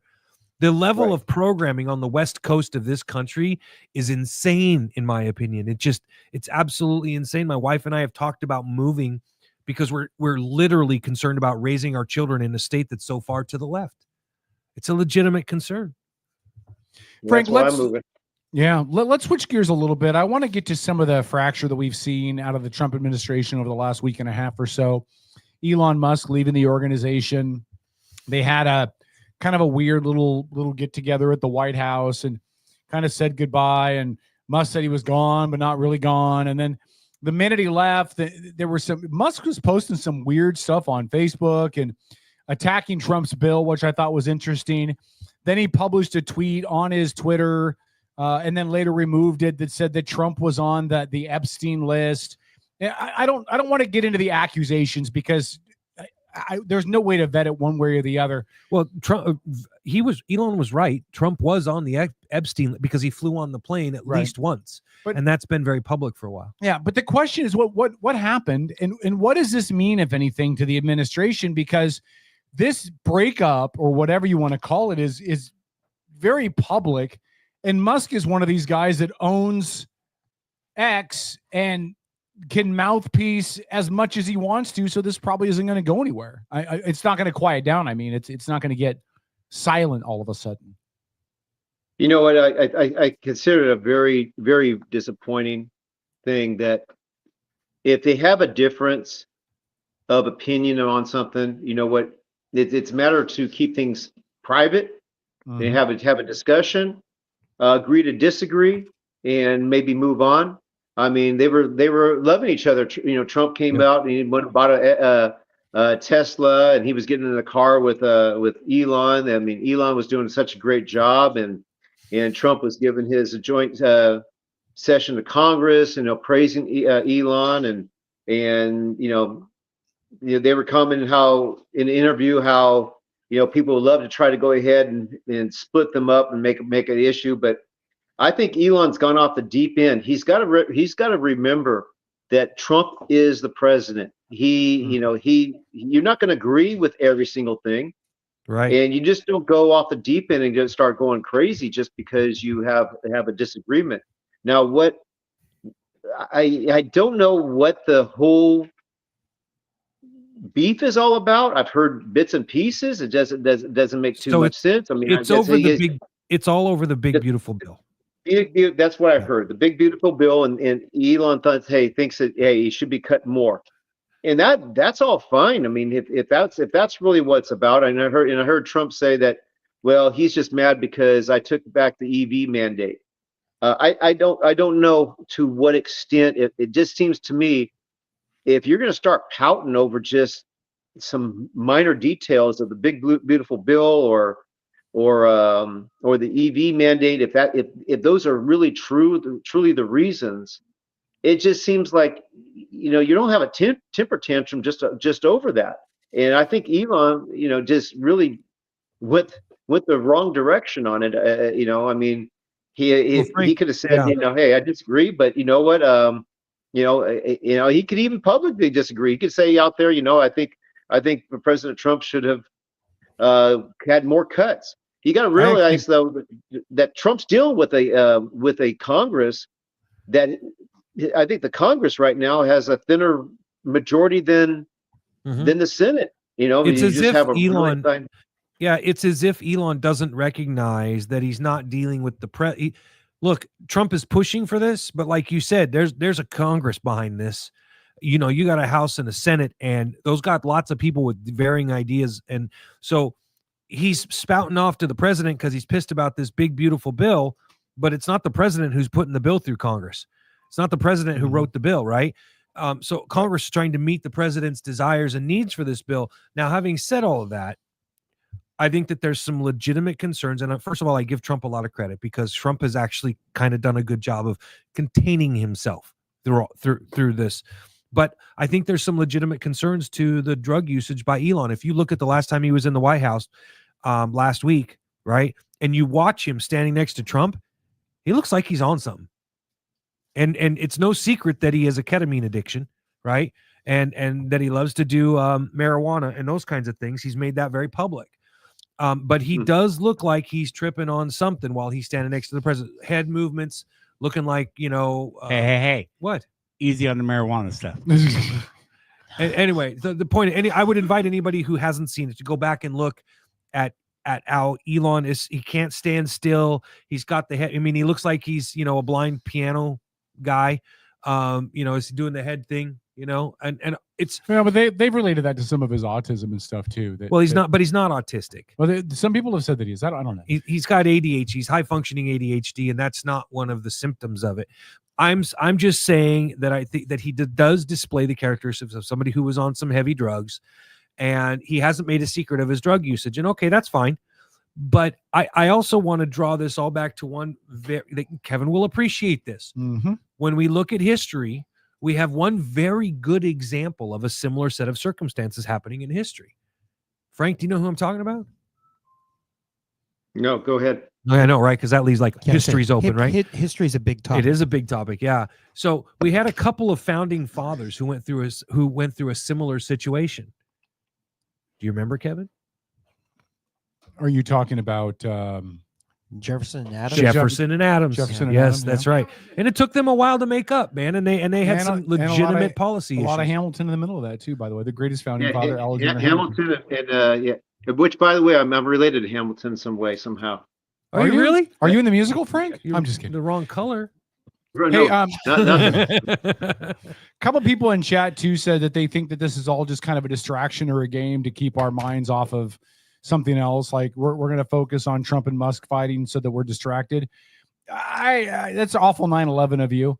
I think the minute Elon brought up the Epstein files, any idea that this was a distraction is out the window. Yeah, you think Trump wants to be compared to a pedophile for fun? Yeah, you think Trump would have been like, yeah, just link my name to him. That's fine. Yeah, it would have never happened. Yeah. I think you guys may not know this. I used to coach football, and my assistant coach, I was a head coach, and my assistant coach actually was the engineer that worked with Elon Musk when Elon first started Tesla, and he was the one. And he told me that when he started, he was like, Elon said, money's not an issue. He goes, when he started the whole assembly plant, he says, I don't care how big we have to make this. Money's not an issue. You make it as big as possible. And he was the top engineer for Elon. And he ended up telling me that some of the other engineers said to him is like, he tried to say, hey, you know what? This is impossible. And as soon as he said that, Elon fired him. And so my assistant coach, his name's Kent.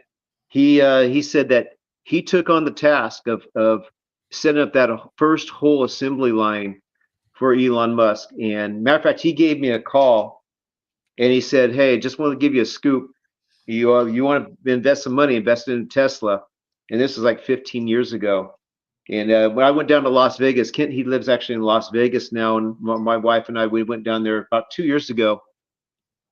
And Kent came by and he picked us up in this Tesla. And he's retired now.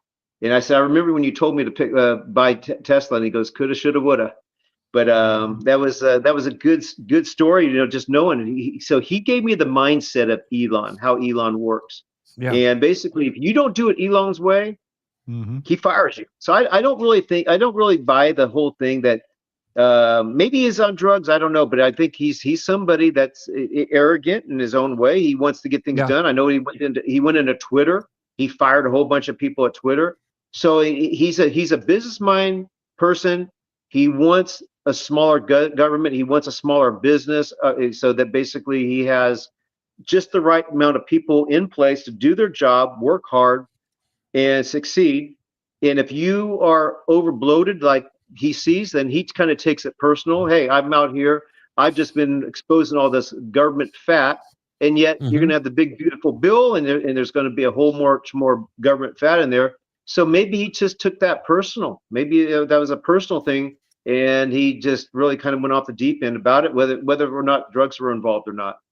Yeah, Frank. Before we get off this subject, can I share with you my my favorite quote by your distant relative Alexander Hamilton? You want to hear this? Oh my goodness! This is the best quote ever. He said this to Thomas Jefferson.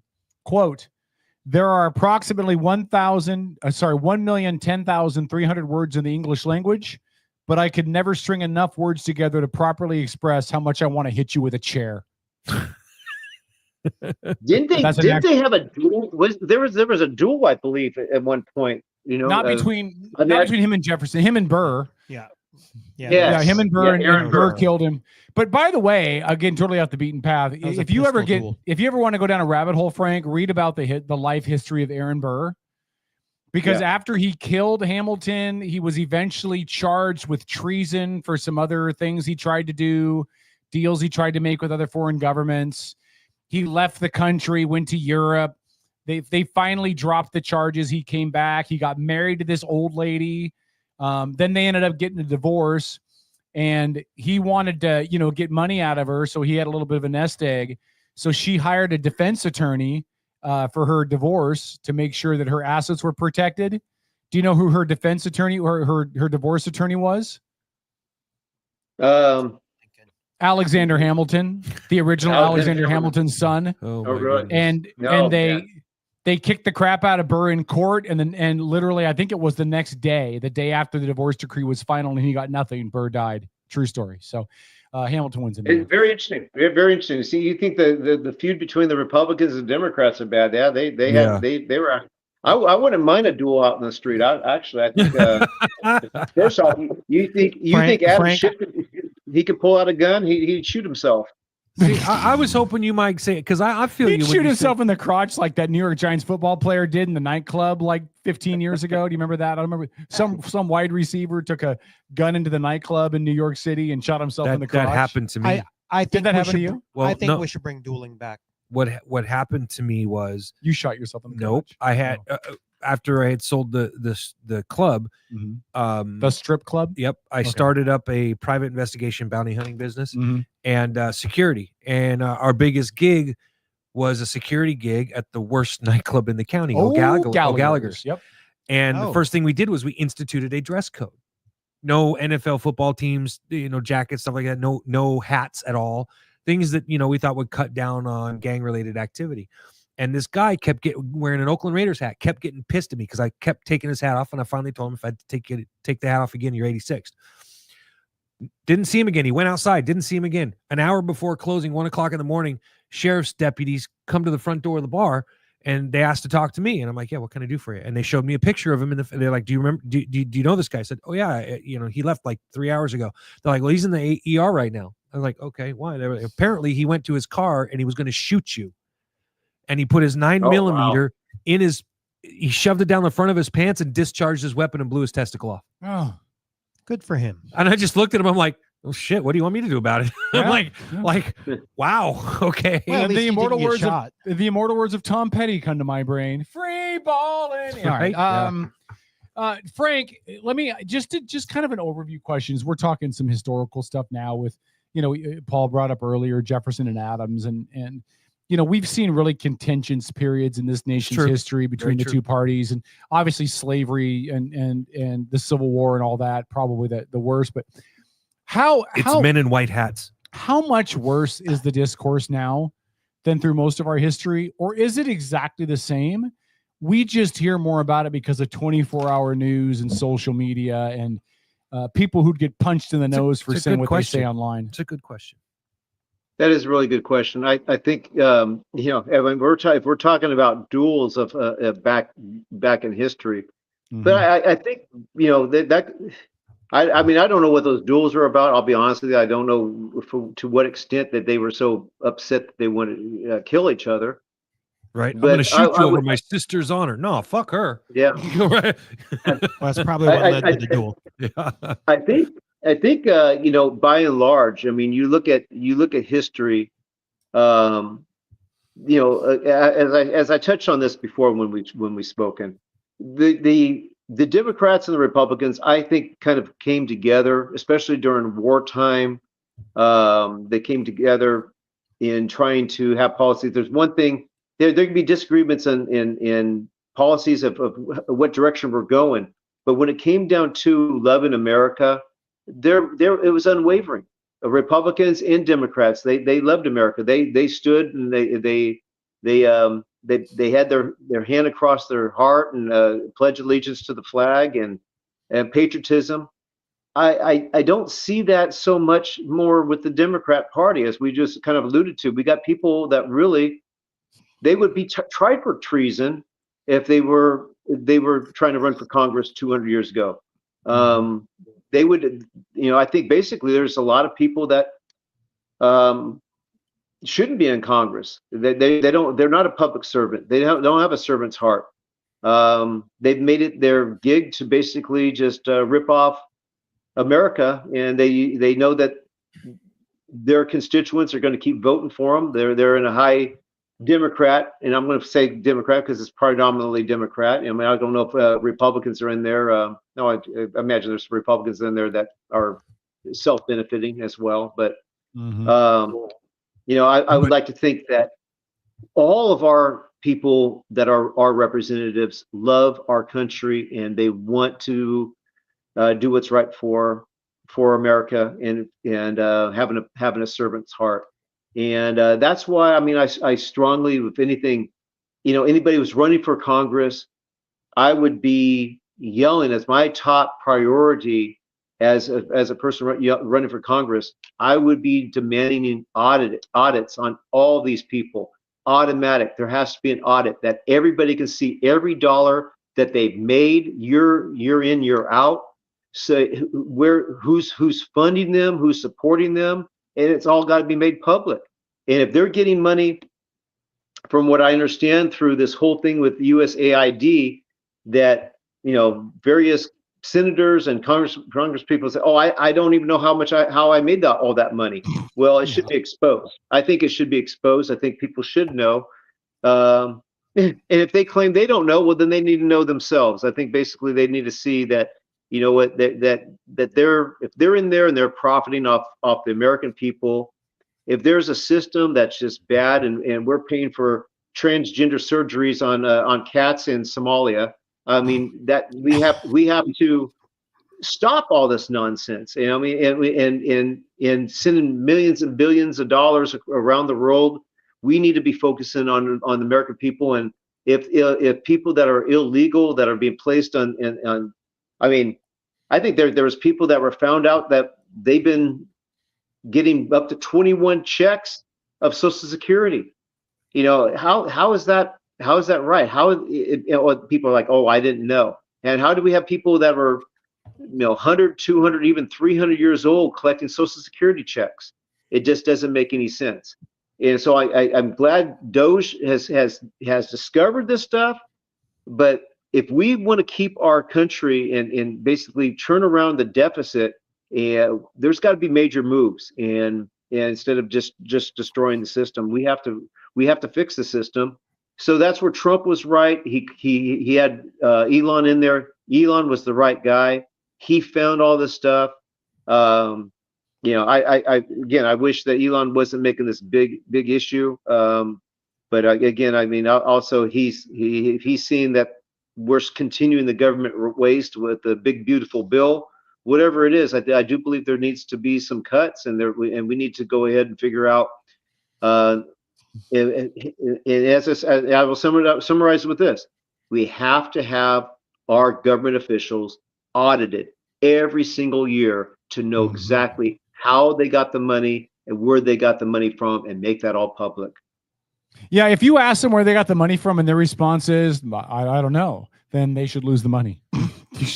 You should either be able to tell where it came from or it got put in your account by mistake. Or just eliminate lobbyists, and then we don't have people buying our politicians. But Kevin, let me ask you this, I mean, if all of a sudden you had a bunch of money and you're connected with the IRS and somebody says, "Oh, I don't know how I got that money." What happens to that person? Well, just for clarity, I'm not connected with the IRS anymore. I haven't been since 2019 when I moved to the VA. But at the time to make that clear, don't throw rotten tomatoes at me. But at the time, I mean, if you didn't have a reasonable explanation where the income came from, it was taxable. I mean, and you were assessed the tax on it and plus interest and penalties if you didn't claim it. So that, if you don't have proof as to what that money's about, why would it have been tax exempt, then they would have treated it as taxable income. Can we call that the horse shit that it is? What? Because if I'm getting by on, I don't know, something modest, right? $50,000, $60,000 a year. And then all of a sudden I have $5 million a year. I know exactly where that money came from. Oh, yeah. It didn't just magically appear. I know where that money came from. But again, the hope is by giving as little information as possible, you're not going to get yourself in trouble when the truth, because of the truth, right? You're trying to hide the truth. And so, which I think is what Frank is getting at, right? If you're getting all that money, tell us where it came from. And if you won't tell us where it came from, then what illegal ish were you doing that helped you get a hold of that, or illegal and or immoral and or unethical ish were you doing that allowed you to get all that money? Because if it wasn't illegal, immoral, or unethical, you wouldn't have a problem telling us where it came from. Well, if it's immoral or unethical, but not illegal, then it shouldn't matter. But it does, because you're talking about elected Well, representatives. I personally think if you can't explain where the money came from, that, hey, that money should be taken. That money should be, well, if you can't account where that money came from, either you're going to go to prison or you're going to have that money taken right now, or you did something illegal to accumulate all this money. You got your own printing press down in your basement, or you got insider trading. You must be Martha Stewart's cousin. So Frank, don't talk about the printing press in the basement. I don't want him to catch on to me. Frank, we love you. I'm sorry about moving you around this month, but we'll have you on again the first Sunday of August. I love Frank's conversations, man. Not July, huh? Oh, of July. I'm sorry. Yes, of July. I was thinking it was already July. Just ignore me. I'm an idiot. First Sunday of next month. I had actually had to do this from my cell phone. My laptop computers give me problems all day today, and that thing's just been off. I mean, so cell phone luckily works well, I was able man. to. Yeah, this has been. You look good. Video quality's good. Audio's good. I had to improvise. at the last moment. Do you want to come on July 6th? It is 4th of July weekend. Is that still going to work out okay for you, or do we just think about it and let me know? July 6th. You know what? Yeah, because let's not do it Friday. I'll tell you why. My son has 6 college students coming from Tennessee out here from June 30th to July 9th. So I mean, I'll be hosting some college students out here. I don't know if they'll be here that day or. Okay, it will be kind of fun for you. Yeah, think about it. We'll be in touch. We'll be in touch about that. Frank, we love you, man. We really do. We appreciate you taking this time every month to come on here and talk with us. Thank you for your flexibility. Appreciation. You're phenomenal. You're great. Do you want to come hunt Bigfoot with us? Bigfoot? That sounds kind of fun. Yeah. Guys camping in the woods. Now let me ask you, you guys are doing this studying. Where's the actual quote unquote Bigfoot sightings that they have actually had? Sure. Down by Mount St. Helens, there's been a lot. In the Pinchot National Forest. Also if you look at a map of Washington State and you see the big right-hand angle in the upper left-hand corner of your map of Washington State, that peninsula, 90% of that is a national forest, right? So your populated community areas are on the very outside around the water. The entire interior portion of that is relatively unpopulated.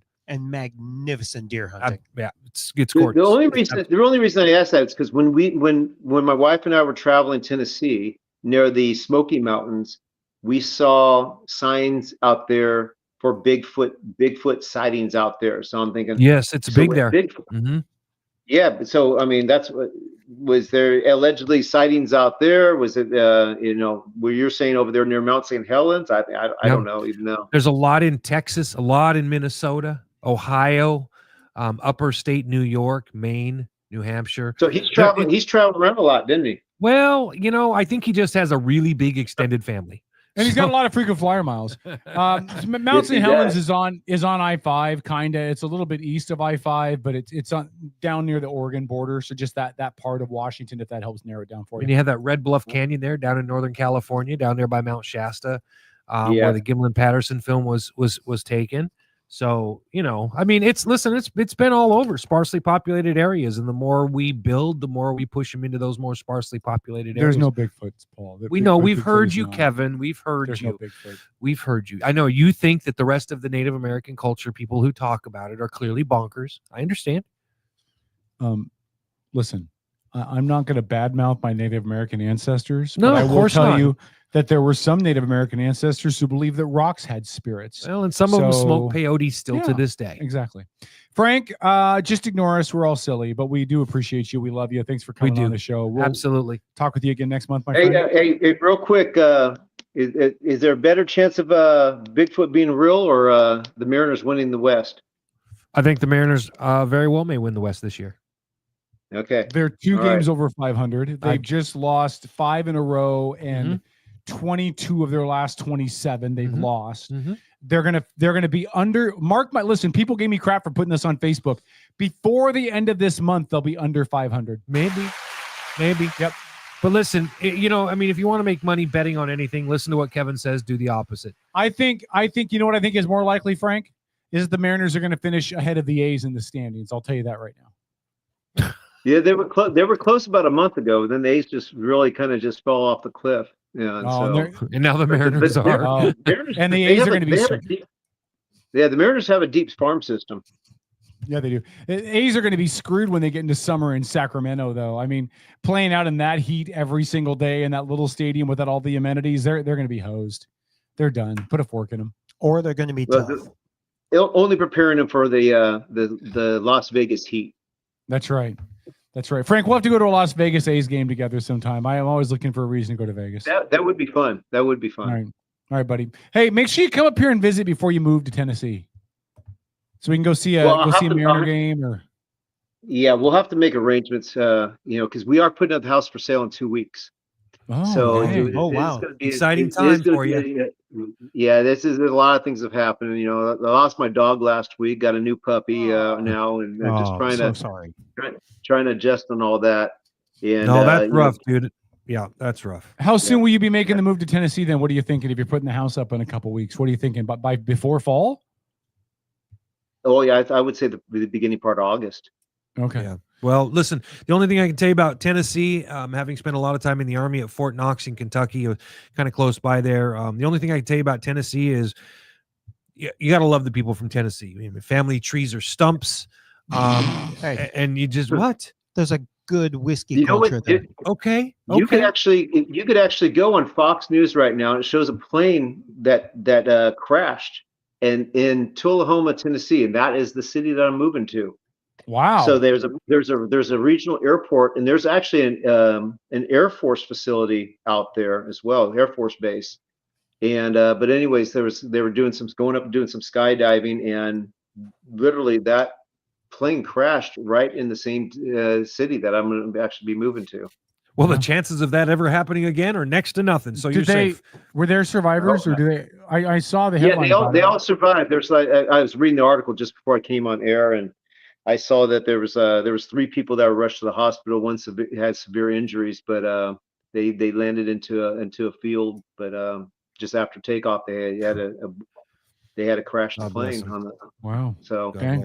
Thank you, Frank. Frank, we love you, man. We'll talk to you the first or second Sunday of July. We'll see what works out in your schedule.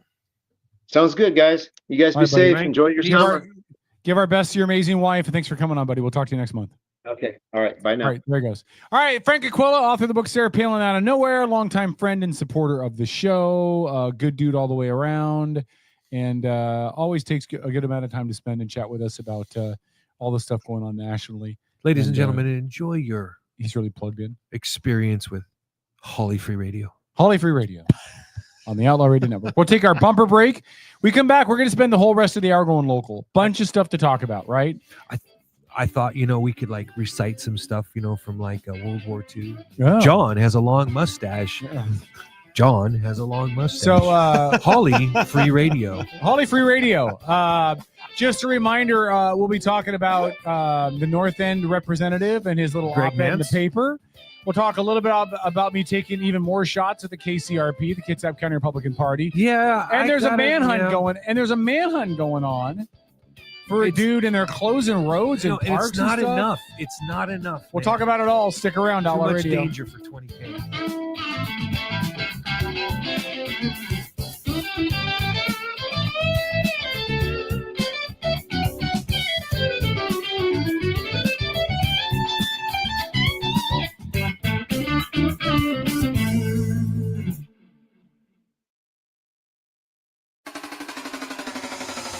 On a recent episode of the Outlaw Radio Network. Some of our listeners even appreciated you dumbing it down for them. So, on behalf Sometimes of I Paul, have to thank you. mansplain for people like. By the way, mansplaining is when men explain things to a woman in a condescending tone. I just mansplaining. That's the Outlaw Radio Network Sunday nights at their new time from 6 to 10. Are you ready to elevate your spirits? Look no further than Black Rain Spirits, your local craft distillery nestled in Town Square Mall. Indulge in the smooth richness of our handcrafted spirits, meticulously distilled to perfection. Whether you prefer the bold kick of our bourbon or the subtle sophistication of our gin, Black Rain Spirits has something for every palate. Visit us today at Town Square Mall and experience the essence of true craftsmanship. Black Rain Spirits, where passion meets perfection, unconventionally traditional. Admin a la carte are specialized local experts committed to helping you run your small business. From general admin and sales support to marketing, digital media and technology to real estate and compliance. Admin a la carte's only goal is to take your business to the next level. Find out how Admin a la carte can elevate your business. Visit admin-alacarte.com for more information. That's admin-alacarte.com. Admin a la carte. Your business doesn't fit into a box. Why should you have to? The older people, I know you're getting a little edgy right now, but you better get into me because I don't want to bum you up, but I'm the future of America. This is the Outlaw Radio Network. Good evening, my fellow citizens. It's kind of stony, huh? It's a real thing. A radio signal from another world. The United States government presents The Outlaw Radio Network. Outlaw Radio Network. To provide guidance to mankind.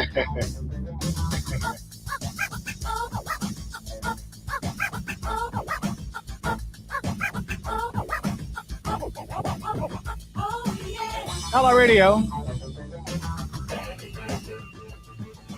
A couple of comments in chat. Terry said, Bigfoot doesn't believe in you either, Kevin. That's true. She also asked if real estate was still doing well in California. I think it depends what part of California you're in. And what do you mean by well? To provide guidance. Do they have wells? I don't know. Are you the seller? Are you the buyer? I mean, Central Bay Area, Central California Bay Area is doing really well all over the place. I mean, if you have a house, it's skyrocketed in value. It's out of control. I would think that if you lived in certain parts of LA right now, the property's going for a steal. That'd be my guess. Fire sale, yeah. Yeah. Is that what they call it? So since Paul's not over here at the desk, I'll start with mine really quick first. So I did another parting shot at the Kitsap County Republican Party yesterday on Facebook. Is that a parting shot or is that just a shot? Just like a side blow, right? And it was about Michelle Caldier, but it really wasn't an insult on Caldier. Because as I said in the post, Caldier is who she is. She hasn't changed, and she's not going to change. Yeah, I read your post. Yeah, the people like her. You know, they're going to vote for her no matter what. Fine, and that's all good and well. So this is not about Caldier. Ooh. Speaking of her, though, yes, I recently went to Gig Harbor to go to a movie. I saw the new Karate Kid movie. And you saw Mr. Miyagi and thought that looks like Michelle Caldier. No, I saw Michelle called Deer and thought the movie started. Oh, yeah, her ad was a prelude to the movie, and I'm yeah, like, yeah. oh, Yeah. it was horrible.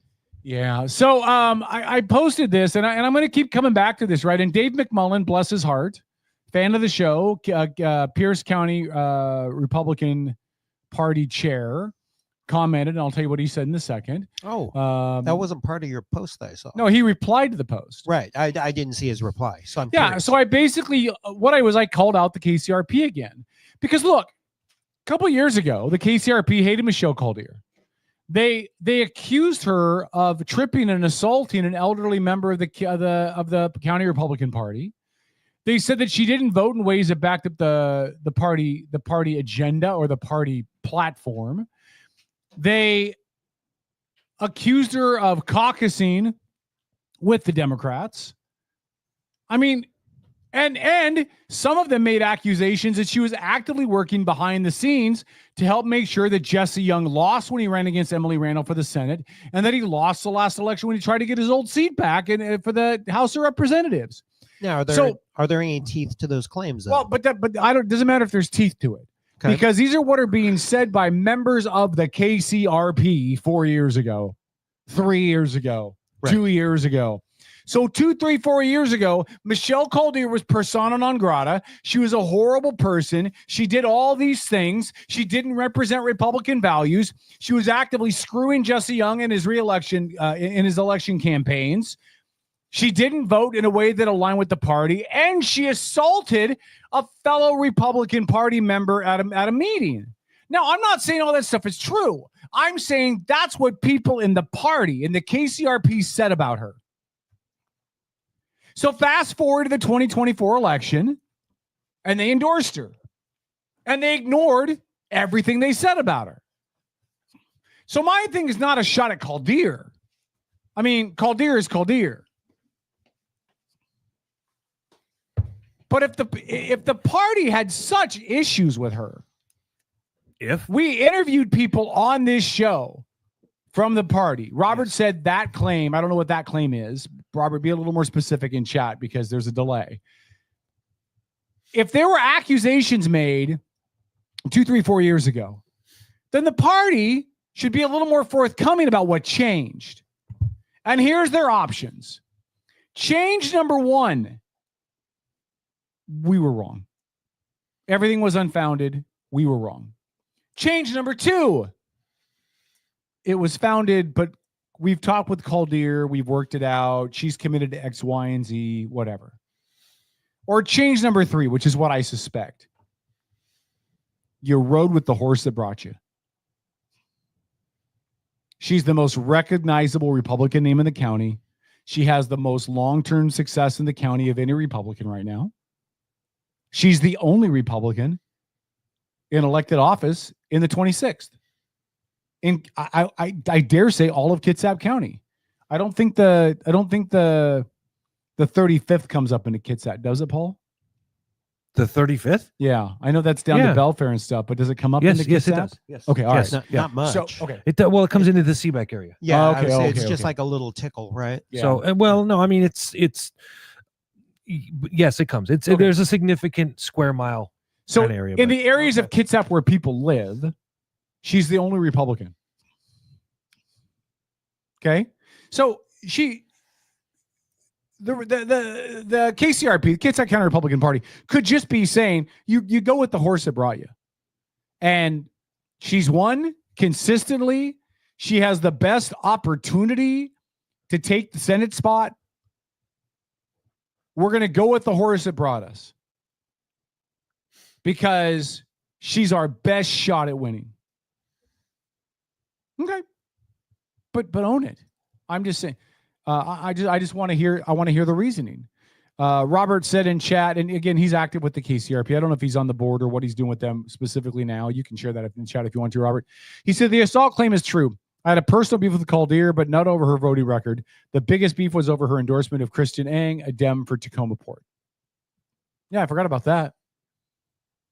But there are people who believe, I am one of them, that she actively tried to keep Jesse Young out of his old seat. She backed, I don't remember what his name was, but the other Republican that ran against him in the primary, who had no shot of winning, by the way, 0 shot of winning, nada, yet, nine. The guy she made a big deal about him being gay. Yeah. Nobody else did, but yeah, but she I did. don't. Yeah. Listen. It's Robert and others were very honest and very open. Mm-hmm. Him and Ben Compton came on this show, and they were very open about the shit show that was Michelle Caldier. Now, I think it is completely reasonable that people, Robert et al., have changed their minds about her. It's politics, first of all, okay, and they recognize the fact that it is if they don't agree with her policy wise on every vote she's made, they're still being realistic about, well, hey, I may not like everything about this person, her thin skin, her assault on another lady, all that stuff, right? But it's better her.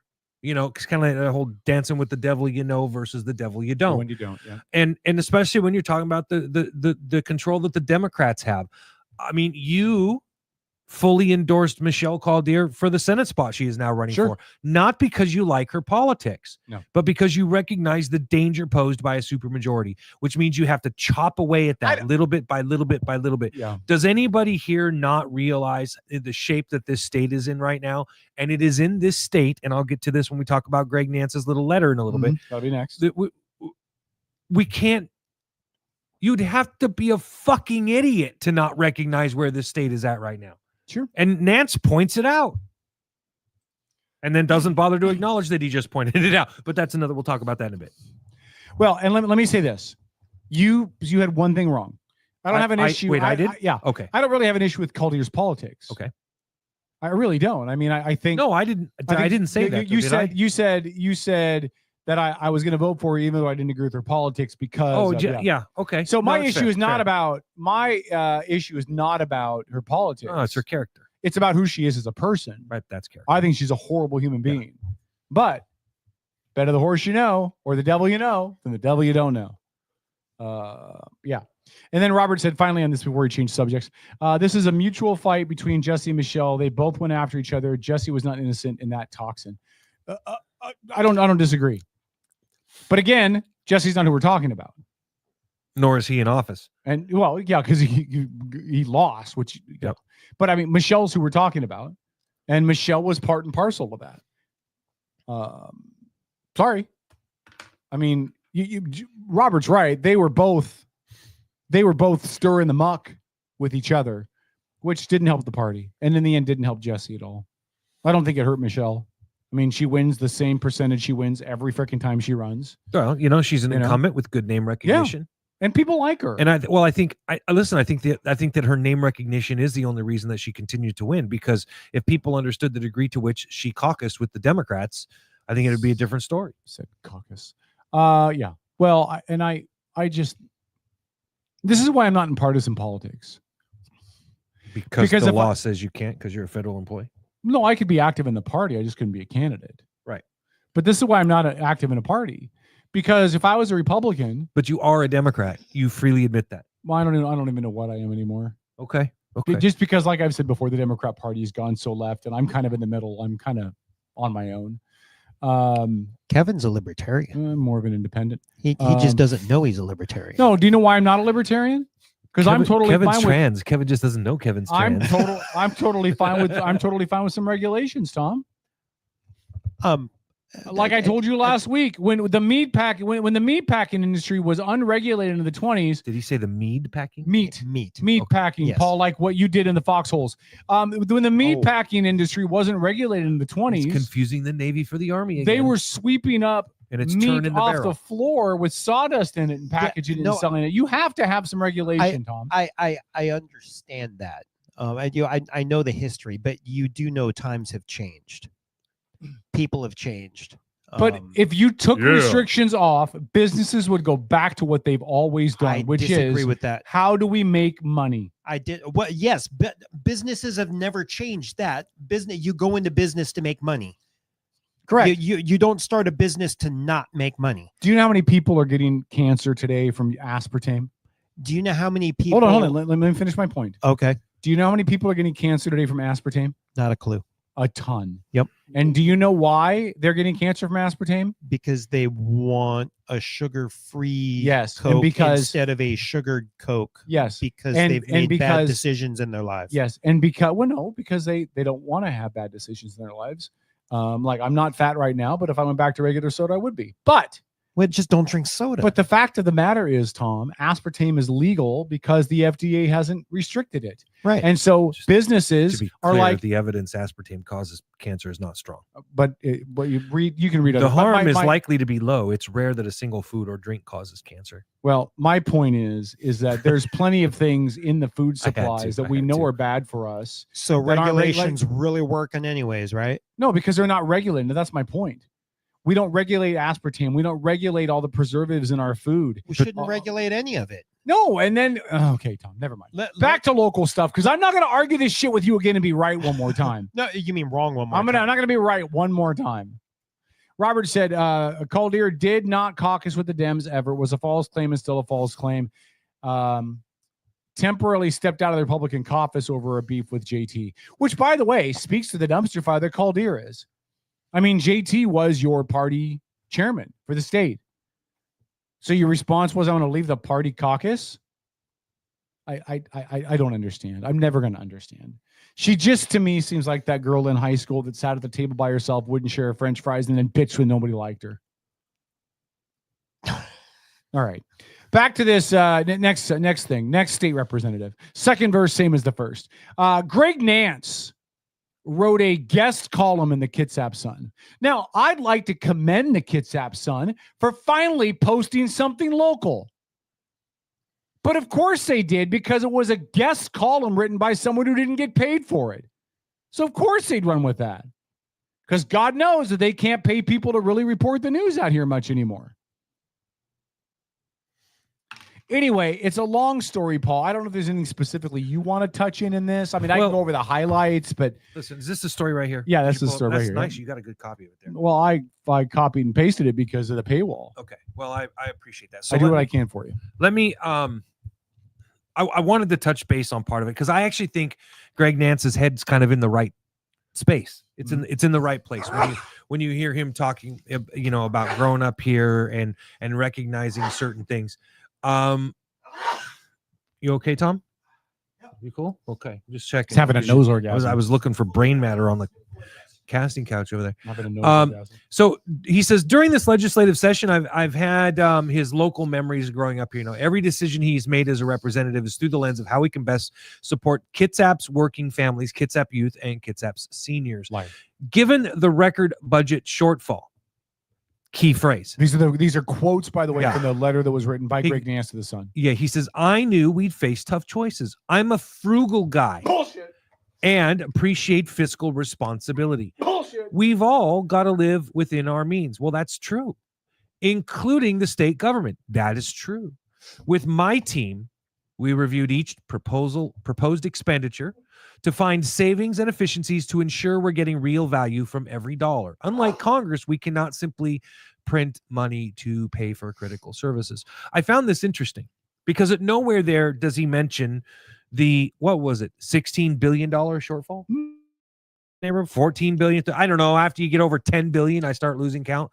The point is you Democrats have been in control since 1988. Every goddamn shortfall is on you. It's not on the Republicans. It is not on anybody but you Democrats. That 16 or 14 billion dollars or whatever was an inflated number because that's what they wanted, but they weren't able to actually get. I think the real shortfall was it became like a I $9 can't comment on that. And honestly, I don't fucking care. No, it's nonsense. The Those are point is, ridiculous you're numbers. talking billions of dollars in shortfalls. Ridiculous numbers. And the point is you don't bother to acknowledge it's your own party's fault. What this is this is a bloviated attack on the general person in Washington State going, hey, you live here, and because you live here, we've got this really bad issue. We have a whole bunch of money for a whole bunch of things because we did some stuff that wasn't too good for many, many years. But we're going to save you. I agree. We're here to save you. We're here. And we've had to make some really tough choices to make up for our really bad choices, but we're not going to tell you there are bad choices. What's that shitty line? We're here from the government, or we're the government. We're here to help. Yeah. The way the Democrat, Paul, tell me if this is accurate. Okay. The way the Democrats portray this is like somebody who's barely getting by and their car breaks down. Oh my God, how do I come up with the money to fix this unforeseen circumstance of my car breaking down? When in reality, this is the exact same person who's just way overspending based on their income, right? You know what I mean? It's not an unforeseen circumstance that showed up and created these issues. Their car did not break down. They've just overextended themselves off of their income. Yeah, So I get go you. ahead. I get Go you. ahead. So Greg goes on to say, I couldn't agree to an all cuts budget. Why? He doesn't say why. He does. So he said the cuts no, this is all bullshit right here. This is red herring meat to his Democrat base. The cuts to schools, seniors, healthcare, housing, and food banks would have been devastating for neighbors in need. He doesn't say what those cuts would have been. No, he doesn't. He doesn't say what, you know what I'm saying? Mm-hmm. He's not like, well, they wanted to cut food banks by $2.2 million. Now, nope, he doesn't say that. He doesn't give a single specific on any of that stuff. He said, instead of picking the extremes, I chose the balanced approach, which means more taxes. Okay. Mm-hmm. But before I agreed to a single dime in new taxes, I wanted to ensure that Kitsap taxpayers are getting bang for our buck. What that means is I'm going to take more money from you in order to buy more of your votes for the next election. That's what that means.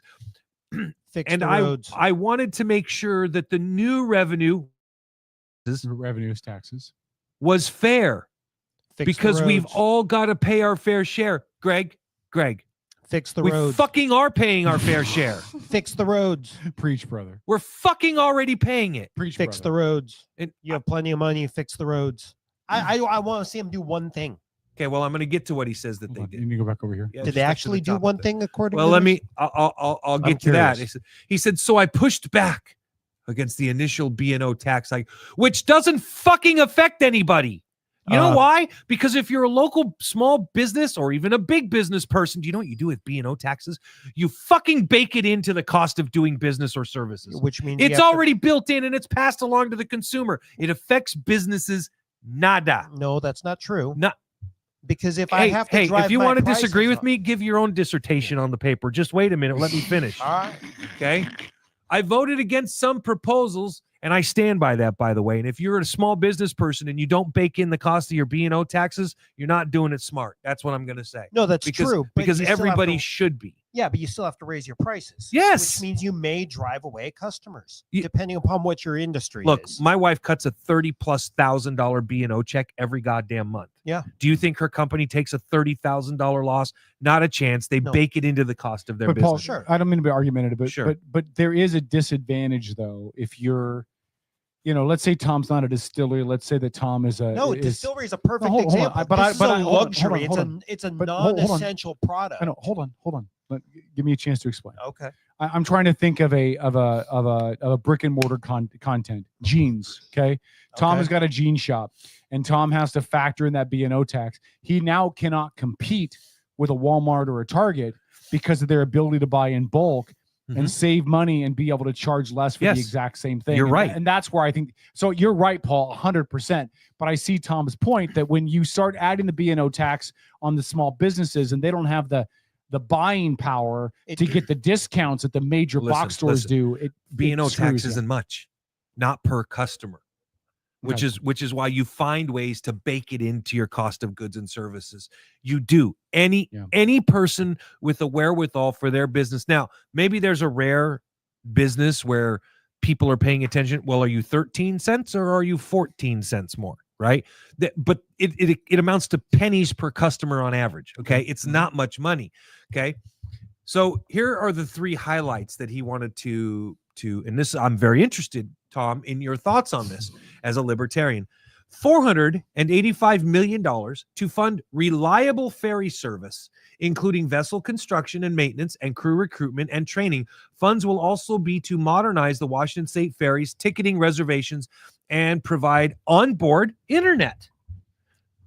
I know how I feel about this, but I don't ride the heterosexually challenged very often. Only when I'm forced to, and they pay a good hooker rate. Kevin, you ride the ferries frequently.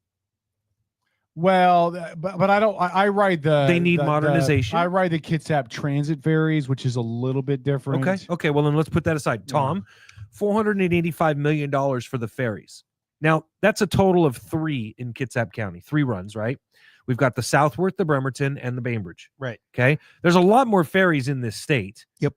But $485 million for the entire Washington State ferry system, I'm willing to bet doesn't break down to a whole lot for 3 runs in Kitsap County, where 1 run seems to get all the attention and the other 2 are like the redheaded stepchild. I would suggest the ferry system's just not being run right. I agree. I agree. Because I mean, the ferry system, if it's done right and it's done efficiently and it's run like a business and not an infrastructure or an expense item. Yeah. It used to be, right? It could either break even, or it could actually make money for the state. So that's where I'm curious about. And like I said, I was curious about Kevin's. I have a different number for you. I remember when we would ride the ferry and there'd be a full cafe available for you to eat whatever you want. It was a little expensive, but it was still there. You could buy a beer or 2 or 4, right? And season tickets for the Seahawks. We saw this stuff all the time. And that stuff's long gone. No. The galleys are still on the runs. Yeah, but on all of them? Yeah, I believe so. On the ones that are over 20 minutes. The shorter runs, they don't have them. But they're never open reliably. I mean, I don't use the ferry system a lot now, but I can tell you, I know what Paul's talking about. Back in the day, definitely pre-COVID, F-Bomb and I would go over to Seattle. We'd go take in a show or something, leave early, take the ferry, jump on the boat, have a beer or 2, enjoy the ride over, go walk around downtown, go to our venue, do our thing. Let me just provide some context. Go ahead, bud. The ferries are run by an outside company, so the ferry doesn't staff their kitchen. They're not run by the. Oh wait, you mean the actual? Okay, the galleys. Go ahead. The galleys are run by an outside company. Okay. So the outside company is only going to staff when it's beneficial for them to do that from a profit standpoint. The late night runs, they don't do anything. They don't make any money off of that. That makes sense. And part of that is because people have already had enough beer and enough food at the Mariner game, so when they get on the ferry, they're not going to eat nothing. So if you ride it in the middle of the day, the galleys are usually open. If you're riding it during the day, when you get in the evening, it's a whole different story. I don't know how they're not making money off of beer in the evenings after a Mariner game, because some people don't know when to quit, but whatevs. Here's my response to this. $485 million to the ferry. And one of the things that they mention in here is including vessel construction. Do you know why this is such a bullshit comment? Money is made up of vessel construction. Do you know how much it costs to build a boat? I don't know, but it's got to be a lot. Nope, I have a number for you. Okay. Between $250 and $400 million. So what you're saying is most of that is to build one boat. Most of that would build one boat. And then you're going to... That changes the whole perspective. Well, I thought it was bad, Kevin. Because they talk about maintenance, crew recruitment, training, modernized ticketing, reservations, onboard Wi-Fi. You're going to do that with $85 million? Or maybe $185 million? Well, an onboard Wi-Fi when most phones can do it themselves. Yeah, what's the annual revenue? Because they'll charge for onboard Wi-Fi on the ferry. They don't make a profit on the ferry. No, they don't, but they still take money in, they which do. should defray some of the operating costs. It does defray some of the operating costs, but not enough. No, and the problem is now they're trying to figure out a way to do a fully electric fleet, which is stupid because you can't find an extension cord that long. So I don't know. I don't know how they're gonna make that work. It's only Kevin. It is effing ridiculous. Your cord's not floating. let me say something. And I don't know the financial end of it, and we're going to talk about them in a minute. I don't know the financial model for what Kitsap Transit is doing for their passenger only ferries. Right. But whatever they're doing, I think is working. The passenger only ferries are packed every time I ride them. There's plenty of people on there. It's consumer friendly. It's commuter friendly. It makes a lot of sense. They don't have any frills in there. You're not going to get the internet. There's nobody on there selling beers or food. It's a 25-minute ride across the water. Kitsap Transit may be onto something. The Washington State ferry system, to me, Seems like a very antiquated. Well, and it's the structure, right? Yeah. It's the structure of the business structure and the way that they're doing it. Okay, so let's move on to the next one. Now, keep in mind, Greg is from the north end of the county, right? He's in the 26th. Is that the 26th? Yeah. I always get them confused. 23rd. 23rd. Okay, 26 Yeah, is 26 us. is south end. Okay, so 23rd. He's from up north, Paulsbo, Bainbridge Island, Kingston, all that area. $18.4 million for the Suquamish Tribe Opiate Treatment Clinic in Paulsbo to provide life-saving support services. I thought that was what a hospital was for. Counseling, understand that, and quote, hope and healing for those who need it most. Jesus Christ. Can I make an observation on that? Yeah. Shouldn't that be an expense to the tribe, not the state? Well, it's not like the tribe's their own independent miniature nation. You mean you mean sovereignty's not a thing in this conversation? I mean, I think. Are you suggesting that the tribe has a level or a degree of sovereignty that I'm makes it suggesting unreasonable there's that they go to this man 18.4 million? I'm suggesting there's a level of responsibility okay. that Hold goes on. with the sovereignty. Tried to say the drug usage in the Suquamish tribe is pretty heavy. To me, it would depend who their customer base will be. Well, they said for the Suquamish. Well, the tribe is running the clinic, but who are they serving? If they're only serving tribal members, then this is bad money. So that would have been something smart for him to Yes. put in there if So- it was the case. Yeah, if the tribe was only serving tribal members, then I don't know why the state would fund that. That the tribe's got a lot of money coming in from that big ass casino, whatever. Yes. they do. However, it is going to be a clinic in Paulsbo, so we'll not be on tribal land. That leads me to infer, I'm guessing here, an assumption makes an ass out of you, an umption, but that leads me to infer that they're going to be treating people in the general population as well. Well, and it says in Paulsbo, but it doesn't say in the city of Paulsbo. And if it's in the Paulsbo area, it could still be on tribal land. Okay, maybe. It's just not clear. Well, yeah, there is that property up by the golf course. So they've just built another beautiful gas station up there, and it's strange because guess what's attached to the gas station? What? A pot shop. Yeah. So you pull into the Suquamish tribal. Oh, I've shopped there. Yeah, it's a nice pot yes, it's shop. very nice. It's Yeah. a very nice pot They are shop. playing. By the way, they are playing with freaking fire. So the federal government. No, not with a gas station. No, with the cannabis shop, because the federal government has not reversed its policy on marijuana, and at any moment the Trump administration could say we're seizing every tribal asset tied to the sale of marijuana and all the profits that you made off of that. I would protest against that myself. But I'm just saying they could. Yeah, And you're right. Republicans Yeah, have you're right. threatened that for a long. That's why the tribe that is leasing my family's property, Quinault, has refused to touch anything about marijuana. Yeah, because they don't want to be under the thumb of a federal government changing their mind. But go ahead. Yeah, no, I hear you, man. Anyway, so I'm just looking at this, and it's not so much what is said; it's what isn't said, right? And again, political speak from a politician. What's not said is absolutely as important as what is. 18.4 million for the Suquamish Tribe Opiate Treatment Center in Paulsbo to provide, and this is the interesting part, life-saving support services. Okay, well, that should be a hospital.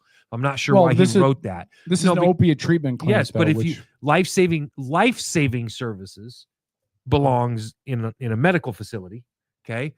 And then he says counseling. Okay, that I understand. That would definitely be there in a treatment facility like he's describing. Hope and healing. Again, that's counseling. Kind of wraps all that up. So really, what he could have said is, "Hey, we're giving $18.4 million to the Suquamish tribe to operate a center for drug addicted people to come in and get help." Right? He could have said that, and it would have had the same effect. Right. But it's up to us to ask that question, right? Where is it in Paulsbo? Does it service everybody? Does it serve only tribal members? Because it gives the impression that it may only be tribal members. But then he chose not to say that. Go ahead. Let me say two things. One, if this is a public facility that treats everybody, not just tribal members, I'm totally fine with the money. Yeah, but then why say this? Well, hold on. I'm not. You're right. Go ahead. Because they're the ones Go ahead. running it. But if they're treating everybody, I don't have an issue with it. We've talked a long time that we need an increase of money going into mental health and drug addiction services. So I would agree. If this is the state putting their money where their mouth is, I'm totally cool with it. Let me tell you the part that pisses me off the most about this sentence. Okay. This whole thing. Life-threatening support services, counseling, and hope and healing for those who need it most. Bullshit. They don't need it most. Are you going to tell me that a drug addict needs it more than a veteran? needs it more than a baby, needs it more than a woman who's in a domestic violence situation getting beat by her husband. Can you tell me that they need it more, that they need it most? Do they need it? Certainly. But can we stop propping drug addicts up there like they're suddenly more deserving of our support and care than anybody else in our society? Because they don't rank in the top fucking 5 for me. Vets should be up there. Children should be up there. Abused women should be up there. Yeah. The fact that those who need it most, fuck off, man. Don't pretend. Kevin, are you against the government, the state government, giving needles to drug users? I've been torn on that because I think that the AIDS epidemic and other needle-borne diseases is really important. Sure. To curtail, because it does creep into our societies in other ways. Agreed. Yeah. So I didn't really have an issue with the needle exchange program, but that concession stops somewhere. Yeah. So it's stop. Maybe we give the needles, but we don't offer free heroin injection sites. You know what I mean? Yeah. And I understand his point. They need help. I get that. But when you assign a value and you say, well, these drug addicts, these opioid addicted people need our help more than anybody else, that is insanely stupid. You're basically saying they deserve it more than your veterans do. They deserve it more than your children do. They deserve it more than battered women do. They deserve it more than first responders do. They deserve it more than our elderly. Most of these folks are making a decision on a daily basis to be addicted.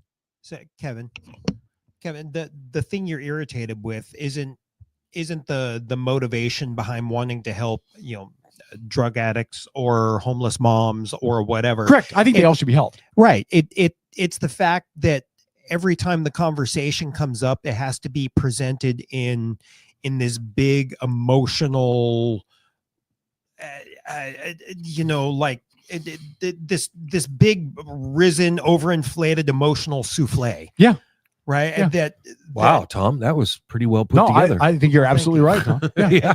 It's this big puffy thing, but if you bump it, it's going to sink, and it just turns into nothing. Where, for the love of God, is your same passion, Nance, about our vets who are living on the streets? The suicide rate of vets, 22 per day, nearly 1 an hour.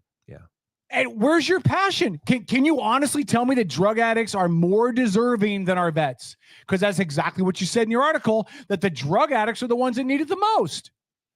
And I know I'm picking apart words, but words matter. Words have implications. That choice of words tells me where your brain is at. He would have been better off to not include these quote examples and just say, here's my email. If you have questions about things we accomplished, write to me. Or even if he had just ended it with "and hope and healing," fine, or something. Fine. So let's hit this third one. This is the third one that he did. Go ahead. $42 million for the West Sound Tech campus modernization to train Washington's workforce in skilled, high-wage careers. The initial budget, and here's where this gets a little wonky. Mm-hmm. The initial budget proposed was, wait for it, $0. Mm-hmm. But students, alumni, and staff visited the Capitol to advocate and wrote over 100 letters. Let that sink in. Mm-hmm. Over 100 letters. Woo-hoo! That's 102. 42 more million. than 108 They letters went, here. hold on. They went from $0 in this budget for this to 42 million for over 100 letters. $42 million was giving to this organization for 100 Each of those letters. Each of those letters got him $420,000. You're getting the point. Uh-huh. So hold on. Can I give you the other angle of this you're not thinking about, Paul? The modernization for the West Sound Tech campus in Bremerton is already underway. They've already ripped apart the building, the parking lot, and they're building the new stuff onto there as we speak. Drive up National Avenue in Bremerton and go look at what they've done. So here's my question. Did they start building it without the money? Did they start building it without having it properly funded and having an idea how they were going to pay for it? Well, that's why I don't understand this. They started on that 2 years ago. Yeah. And if you look at it, they've done a lot of work. So why do they need $42 million now? Yeah, the budget should have been approved before they put a shovel in the ground. Because he finishes with, I'm proud of our community coming together to make the investment happen. To quote Kevin, it had already fucking happened. They'd already done it. So this stuff doesn't. You can't flip a shovel if you haven't gotten your budget figured out. This doesn't make a lot of sense to me. So, No, Greg, it does not. what the hell did you do? So, like, it doesn't make sense. Maybe he'll come on the show. I know he wants to come on. Can we bust these down really quick again? $485 million of the ferry system to do all these things, but between 250 and 400 million of that is just going to go to vessel construction. On top of that, $18.4 million to go to the tribe. We're not sure who they're going to treat. We'll do some research then. I bet you Rick Eckert will know. But on top of that, it doesn't matter because they're just going to give the money to the people that need it the most. And then they're going to put $42 million back to the West Sound Tech, even though the building's already 75% of the way done, and the budget should have been figured before they turned a hole in the ground. Well, and can we take that a little further? So students are always going to like a nicer campus. What did you expect them to say? Alumni, of course. There's some great people that have come out of that school because that school's been in operation since before I graduated high school. It was an option for me to go if I had wanted to, and they had amazing automotive programs and stuff like that. Teaching people how to work in the Model T back in the day. Well, and then it says, and staff. No shit, Sherlock. Of course, the staff wanted a better campus. It's just my middle daughter went there a little while, and the building was older. It was dilapidated. It was older and run down. I agreed. So I again, if this was like brand new off the cuff, right? Hey, we really need to fix this school. The state's going to throw some money into that. Okay, I get it. That makes sense. But they've already done 75% of the work. So you're not really giving $42 million back to help build the building. You're giving $42 million back to the school district to bail them out that committed to build the building. So Mr. Nance finishes with, the 2025 budget isn't perfect. No shit! But it helps us make progress by defending our shared values. Political gobbledygook speech. Dude, shared values? Shared values. You're a Democrat. You probably think the people should be protesting in LA. We don't share those values, Greg. We do not. Okay. We can have that conversation, and I will absolutely proudly have that with you. I am pro-life. Again, we don't share those values, Greg. I just think this is beyond a bit of a stretch here. Wait, read the Sorry, I was trying to have a straight face before I did, Kevin. The 2025 budget isn't perfect, says Greg, but it helps us make progress by defending our shared values. Bullshit! Supporting our most vulnerable. Yeah, those who need it most. And making vital investments for our future. Okay, that might be true. It might be, yeah. Well, I mean, the investment in West Sound Tech and the ferry system and yeah. But the best part is the next line. It also provides our state a stronger fiscal foundation to address the challenges looming on the horizon. Oh, you mean like a $14 billion shortfall like last year? Yeah. Like, how much do you expect to have? The state requires us to have a balanced budget. Then how the fuck did you fall $14 billion behind? Because that makes no sense. Here's the best part, right? It provides our state a strong fiscal foundation to address the challenges looming on the horizon. I don't. Nothing you've quoted in your little rigmarole here tells me what you've done to adjust the challenges looming on the horizon. You didn't even address the challenges looming on the horizon, let alone tell us what you're going to do about them. No, and it could be argued that the 42 million, the 18.4 million, and the 485 million were not wise investments. That argument could be made, and it's probably safe to argue that all those numbers will go up. Oh, you mean like we've got some overages, yes. Olympia. What do you want to do about those? Well, keep building. Look, that's how you end up 14 billion in debt. How many times have you heard them build something significant that always comes in higher than what it was quoted at? So that $42 billion is probably, the 42 may just be 42 because they'd already figured out the budget. Okay. The 18.4 million for the Suquamish tribe. Again, I don't know what the project entails. It's probably a shot in the dark, but it's probably going to be more than that, especially if they've got to build.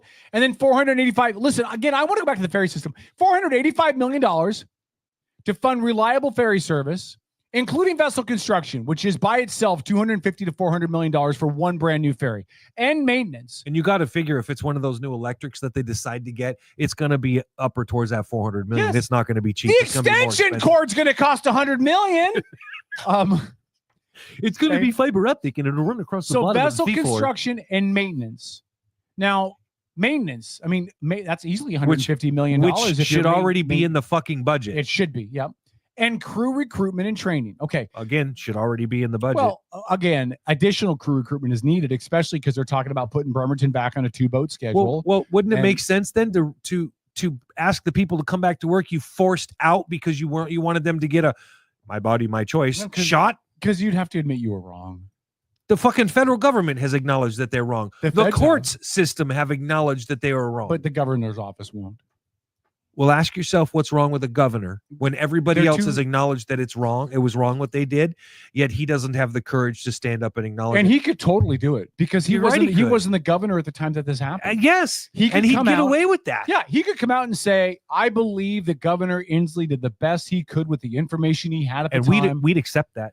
We would- I would, we I would would be like, still call. yeah, okay. I'd still call bullshit, but okay, I would accept it if he just said Inslee did the best he could with the information he had at the time. But we believe now, based on the rest of the data that we have, that it probably wasn't fair to fire those fuckers. So let's give them their jobs back. Okay, that's what he should do, but he's not going to because they're in bed together. Yeah, how many? Of I those, mean, literally, not figuratively, but they could be figuratively too. it's been long enough. How many of those people do you think will come back to a job they left 2 years ago, 3 years ago? It They've depends. already got something new going. But again, it depends. They had retirements, they had pensions, they had invested time, they had seniority. They Yeah. probably didn't get a job that paid at the same level with the same amount of security they had working for the state ferries. What did they go to? I think the question is, what did they go to? They should be given the option. Now, maybe they don't take it. That's fine. But you fall on your sword if you're the state and just say, okay, we screwed up. But they won't do it because they're too freaking proud. I can't get past this because we've all got to pay our fair share. But for decades, working families have paid more than billionaires. No, they haven't. It's trope. That is such a baloney party line that has been debunked so many times. It's almost not even worth mentioning because it's just not true. Billionaires pay so much in taxes, it's ridiculous. The difference is they don't notice it as much because they've got billions, but they do pay their fair share of taxes. I don't stop agree with that. Bullshitting people. Which part? That they pay their fair share. Well, that depends on what your Yeah. definition of fair is. I think the problem of using fair share, it's all interpretive, right? Yeah, I don't. it's too out there. It's Yeah. not specific enough. I think the poor folk in this state are paying way more than their fair share. The poor are? The poor are. I don't disagree with that. Because when you factor in all the taxes they've added to our electricity, our power, our gas, the things that they You're right, Kev. On You're right. And whose things- fault is that? Democrats. Absolutely. But I'm just saying the argument that the like fair share, I just can't get behind. I guess the point that I'm trying It's to like get those who need it most. What I'm trying to get over about that is he says, I wanted to make sure that the new revenue taxes was fair. So what he's telling you is I'm going to tax you. I just wanted it to be fair. Yeah. But he doesn't extrapolate out fair to whom, fair to what is fair. He just says by his estimation it's fair, and then says we've all got to pay our fair share, but that but that working families have paid more than billionaires. Well, how many times have we heard that argument? Yeah. Right? Like and be fucking honest for one moment. The billionaires pay 99% of the taxes in this country, or 95%, or whatever it is. I'm paraphrasing here, folks. But look, take 5 minutes, vet it yourself, and look and see how much the poor pay, the working poor, how much the middle class pay, how much the ultra wealthy, how much the top 1% pays 90-something% of the taxes in this country. Am I wrong? No. And so, this is about feel. How does it feel, right? Well, I don't, listen. You shouldn't be paying taxes at all if you're making less than 50, 60,000 a year. I don't know what that number really is, but look, I get that. I don't have a problem with it. Yeah. I don't mind if you don't have to pay taxes because your income is below that level, right? But who really gets screwed on taxes? Can we be honest about this? The poor. Lower middle class. They get screwed and they get hurt the most by the taxes. And in this state, only one party is responsible for increasing those taxes. Yep. since 1988, and that's Democrats. And they end up with a shortfall almost every goddamn year because of the very things that they implemented that they claim, because they're required by the state constitution, correct, to have a balanced budget every year. Well, then how come they fuck it up so bad?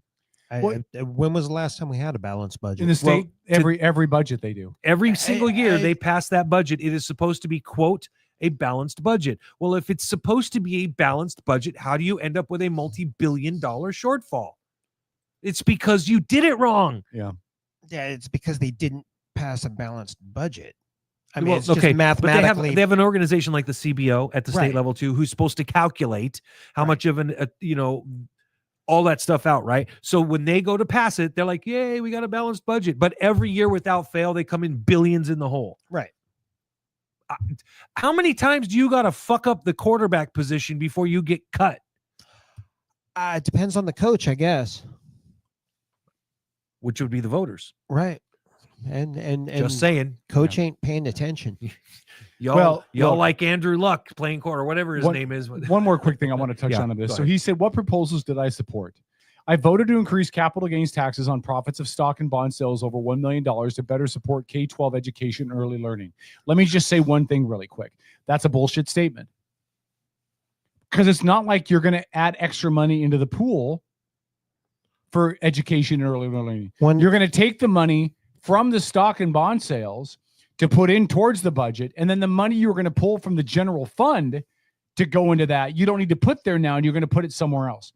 Anytime they say to you, we passed a bill to fund X, Y, or Z, is bullshit, because they're not putting that extra money into funding X, Y, and Z. They're using that money to go into X, Y, and Z, and the money they were going to put into X, Y, and Z, they then move somewhere else. Which is That's why why they have to come back to the voters and the taxpayers and ask for a levy. Yep.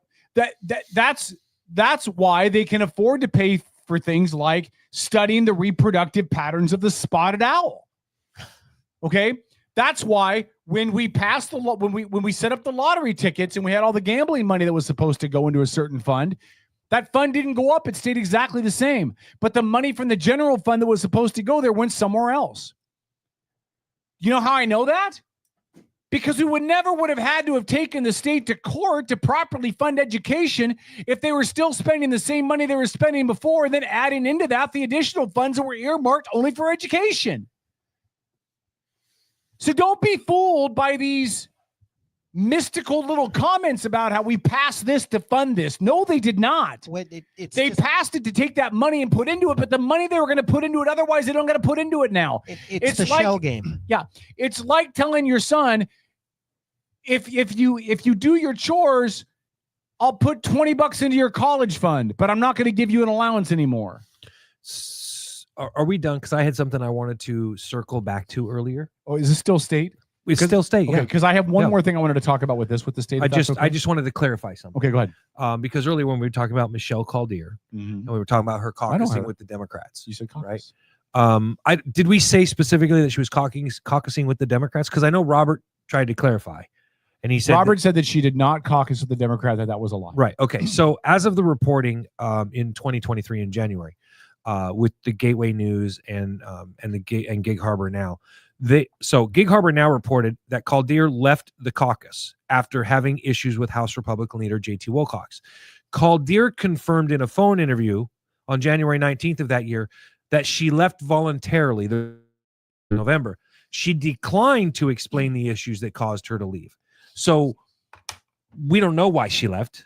Okay. The paper clearly assumed that it was because of some issue with JT Wilcox, but she actually refused to, according to this reporting, she refused to say why she left. So, but listen, you're either caucusing with the Democrats or you're caucusing with the Republicans. If you're caucusing with nobody, you're not doing your job. Well, as there is that. So listen, was she sitting on her duff doing nothing? I mean, that's the alternative. Either she was caucusing with the Democrats or doing nothing. Right? I don't know. It's up to everybody else to decide. So I think that it's within reason. There's two caucuses at the state level. There's the Republican caucus and there is the Democrat caucus. And if she wasn't caucusing with the Republicans, it's a fairly safe presumption that she was caucusing with the Democrats. And we heard on this show from the former head of the Democratic Party that she was indeed, in fact, caucusing with Democrats. Yeah. So take it for what it's worth. By the Not way, that it matters now. But Speaking of wondering if people are doing nothing, I wonder what kind of vacation Tara Simmons is on right now. Okay. a fat, expensive one, probably So- a cruise ship. Here's the other thing. Now, again, I'm going to bring this up because this is taxpayer funded. Okay. Kitsap Transit. Okay. They run the bus service and they run ferries from Kingston to Seattle, Bremerton to Seattle, Southport to Seattle. They got $300,000, probably from the state, I'm guessing, but that's a guess, to study the feasibility of new intra-county passenger-only ferry routes. And only one of those makes any bit of sense. They have identified 3 potential intra-county. Now that means in the same county. folks. Little ferry boats going around inside the county. So they're talking about doing one from Bremerton to Silverdale, Not happening. one from Bremerton to Manchester, Not happening. and one from Bremerton to Bainbridge. Happening. The Bremerton to Bainbridge might make sense to me. That's the only one that even makes the most remote sense to me. I just Because don't you know have- how many people would be going now. You have plenty of other you can ride the bus from Bremerton to Bainbridge Island, but a ferry is much quicker. You know, one run going from Bainbridge to Bremerton to Manchester and run it like twice a day. That would make sense. Well, hold on. Let me read the rest of this. This is from Kitsap Transit, by the way. We're looking for feedback from the public and will identify up to 2 additional routes based on your engagement.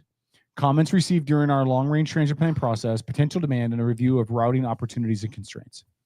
So they want to consider at least Bremerton to Silverdale, which is literally a 15-minute drive. Yes. Or bus ride. Again, Bremerton to Silverdale sense. Bremerton so to throw that one out. Manchester, again, makes a little bit of sense, especially given the fact that there's a Navy base out there. That might make a little bit of sense. No, if you you're- and yeah. Tom, you guys are right about that. Okay. Yes, it could, and I didn't give that any credibility, but you guys are right. That Bremerton to Bainbridge, and then maybe 2 other sites. So let's just think what those other sites might be. Well, we already have one At small the ferry. tone, the time is 9:55. I know, I see it. 5 minutes for final shots. Hey, don't interrupt me. So Bremerton to Kingston, I guarantee you is probably on the list. That'll probably come up. I mean, I'm just trying to think what else they would add runs to. It wouldn't come up though, man. You don't have enough. But they people want up to in Kingston. identify up to 2 more routes. So what would those routes be? Bremerton to Kingston and Bremerton to Gig Harbor. Well, Gig Harbor is not in the county. Well, that's true. Okay, you're right. Never mind. Yeah, I don't know. Like I said, Silverdale that makes to sense- Bainbridge. The only one that makes sense is okay, maybe, but see, here's the thing: with Bremerton to Bainbridge, you don't have to build a new facility or terminal, right? Bremerton to Silverdale, you do. There's no facility in Silverdale. No, you would have to build a new facility on Bainbridge so that the passenger boat had somewhere to dock. You have a passenger spot there on Bainbridge. But you don't. I'm pretty sure you do. You don't. You have There's you no- have two ferry docking stations, one next to each other. But those are if they ran it like Southworth, I guess. So I'm thinking, trying to think outside the box here. This is such a stupid idea. Do you know when I was in high school, I dated a girl for a little bit who lived on Bainbridge, and she didn't have a car. She was a foster child, didn't have a car, and so she would ride the Bainbridge ferry to Seattle, and then from Seattle to Bremerton. Yeah, I'm not surprised. It was back a long time ago. That was back in the late '80s. I mean, but That's a Listen. long commute. Listen, these moves make sense. Hot little Russian girl, These discussions blonde, blue eyes. make sense Sorry, Kevin. when you're rolling in money, when you're not operating at a deficit, because this is not. This is taxpayer funded. Okay, so if the state had a huge surplus and they were looking at ways to help encourage growth or something, then maybe these are valid conversations to have. But you just got done trying to address a $12 billion deficit with $9.5 billion in increased taxes. And now you're like, well, now that we got that figured out, how can we potentially spend more of your money? Do you think that the taxpayers in this state realize that this whole quote, we operated at X number as a deficit? Do you think people understand that deficit is a direct correlation to the bills and everything that the Democrats themselves have passed? No. I don't think people understand that. No, I think their mindset is, oh, a bunch of things went over. No, that's not how it works. Can I be honest? Yeah, go ahead, please. Okay. What was her name? Missionary or the people? Never missionary. Don't want to look him in the eyes. It's like, turn the lights off. Turn the lights off. Don't want to look him in the eyes. The people in this state, except Holly. The people in this state. Well, even if you were behind, you could still look at her eye. Look, the people in this state are stupid. The vast majority of the people in this state are stupid because we continue to vote for the same nonsense and get the same results and bitch about them, and then vote for the same nonsense and get the same results and then bitch about them. We complain about the cost of gas, how every single state in the union besides us in California have seen their average gas prices drop, but not us, because we live in the People's Republic of Washington, where if we're not paying more than we paid last year, then we must not be free. It's amazing that he's still, I mean, he's on the cusp of not calling himself a Democrat, Wow. but it's like he hasn't been pushed far enough yet. People I don't know. in this state are stupid. And that's why when we vote again in 2026 at the midterms, we're going to vote for the exact same tomfoolery. Oh, yeah. I thought he was going to say, we're going to vote something. No, that we're won't not. No, we're happen. not. No, we're not. We're going to vote for the same tomfoolery we voted for every election since 1985. And I'm going to say this. Being a conservative in Washington State feels a lot like a Cubs fan. Like no matter how hard we fucking try, wish, and dream, same shit keeps happening every year. And I'm going to blame the Republican Party because I think that when you look at the numbers, there are enough Republicans in the state of Washington in totality to be competitive, but they're not even close. Not even close to being competitive. That to me is a messaging issue and it's a fundraising issue. So who's responsible for messaging? GOP leadership. Yep. Who's responsible for fundraising? GOP leadership and other people like wasn't that the one thing that Chris Tibbs used to be really good at, if I recall? He was really good at fundraising, right? Yeah. I wonder what Tibbs is doing. And so you got to ask yourself the question, well, he was so good at at least locally here, right? In Kitsap County. If he did such a good job at fundraising and right back then, we had quite a few Republicans that got into office under his watch, didn't we? Yeah. So not his watch. He wasn't he was just the a head money of man. the Kitsap County Republican Party. Yeah, that's right. He was. Anyway, point just is really simple here. And that's that you I guess a lot of people had personal issues and stuff with him. Okay. But you know what, man? I got personal issues with some of the stuff Trump says, but a winner is a winner. Yeah. And he won. And Yeah. then they chased him out. Listen, I'm the last thing I'll share. I'm going to cover some comments in chat, and then we'll do parting shots. Get out of here. You better hurry up. Dennis is getting pissed. Do you know what we were talking about on the show a year ago? We had Semi Bird on the show a year ago. Oh, okay. Yeah. Oh boy, there's a sore subject. Hold on. A year ago, before all the fallout and all the bad stuff happened with Semi, the party was energized. People were talking about him. They were embracing him. They were excited about him. They staged a coup at the state convention. Like, he had energy. And what'd the party do? They shit the bed. Now, I'm not saying he should have gotten the nomination, but you didn't have to ostracize him on the way out the door. And all of his people his that voted for him. Dozens and dozens of fans. Yeah. But well, no, seriously, they were ostracized. I liked him at first, the first couple times we interviewed him, but then the red flags started popping up for everybody that I knew, and I had a couple of family members that were big supporters of his. They didn't ultimately vote for him because we had long conversations about it. But the Semi Bird supporters did not feel they had a place in the Republican Party. Yeah, here's what I liken it to: you're a dude, you get with a hot chick. Okay? Yeah. If you nurture that relationship and you build it, choose your next words and careful, you create a safe spot for the two of you to grow together. You don't sleep with any other hot chicks. That relationship will flourish. And if you spend every day telling that girl that she's dumb and unattractive and all of her warts, that hot chick's going to leave you for another guy. And that's what happened to Semi.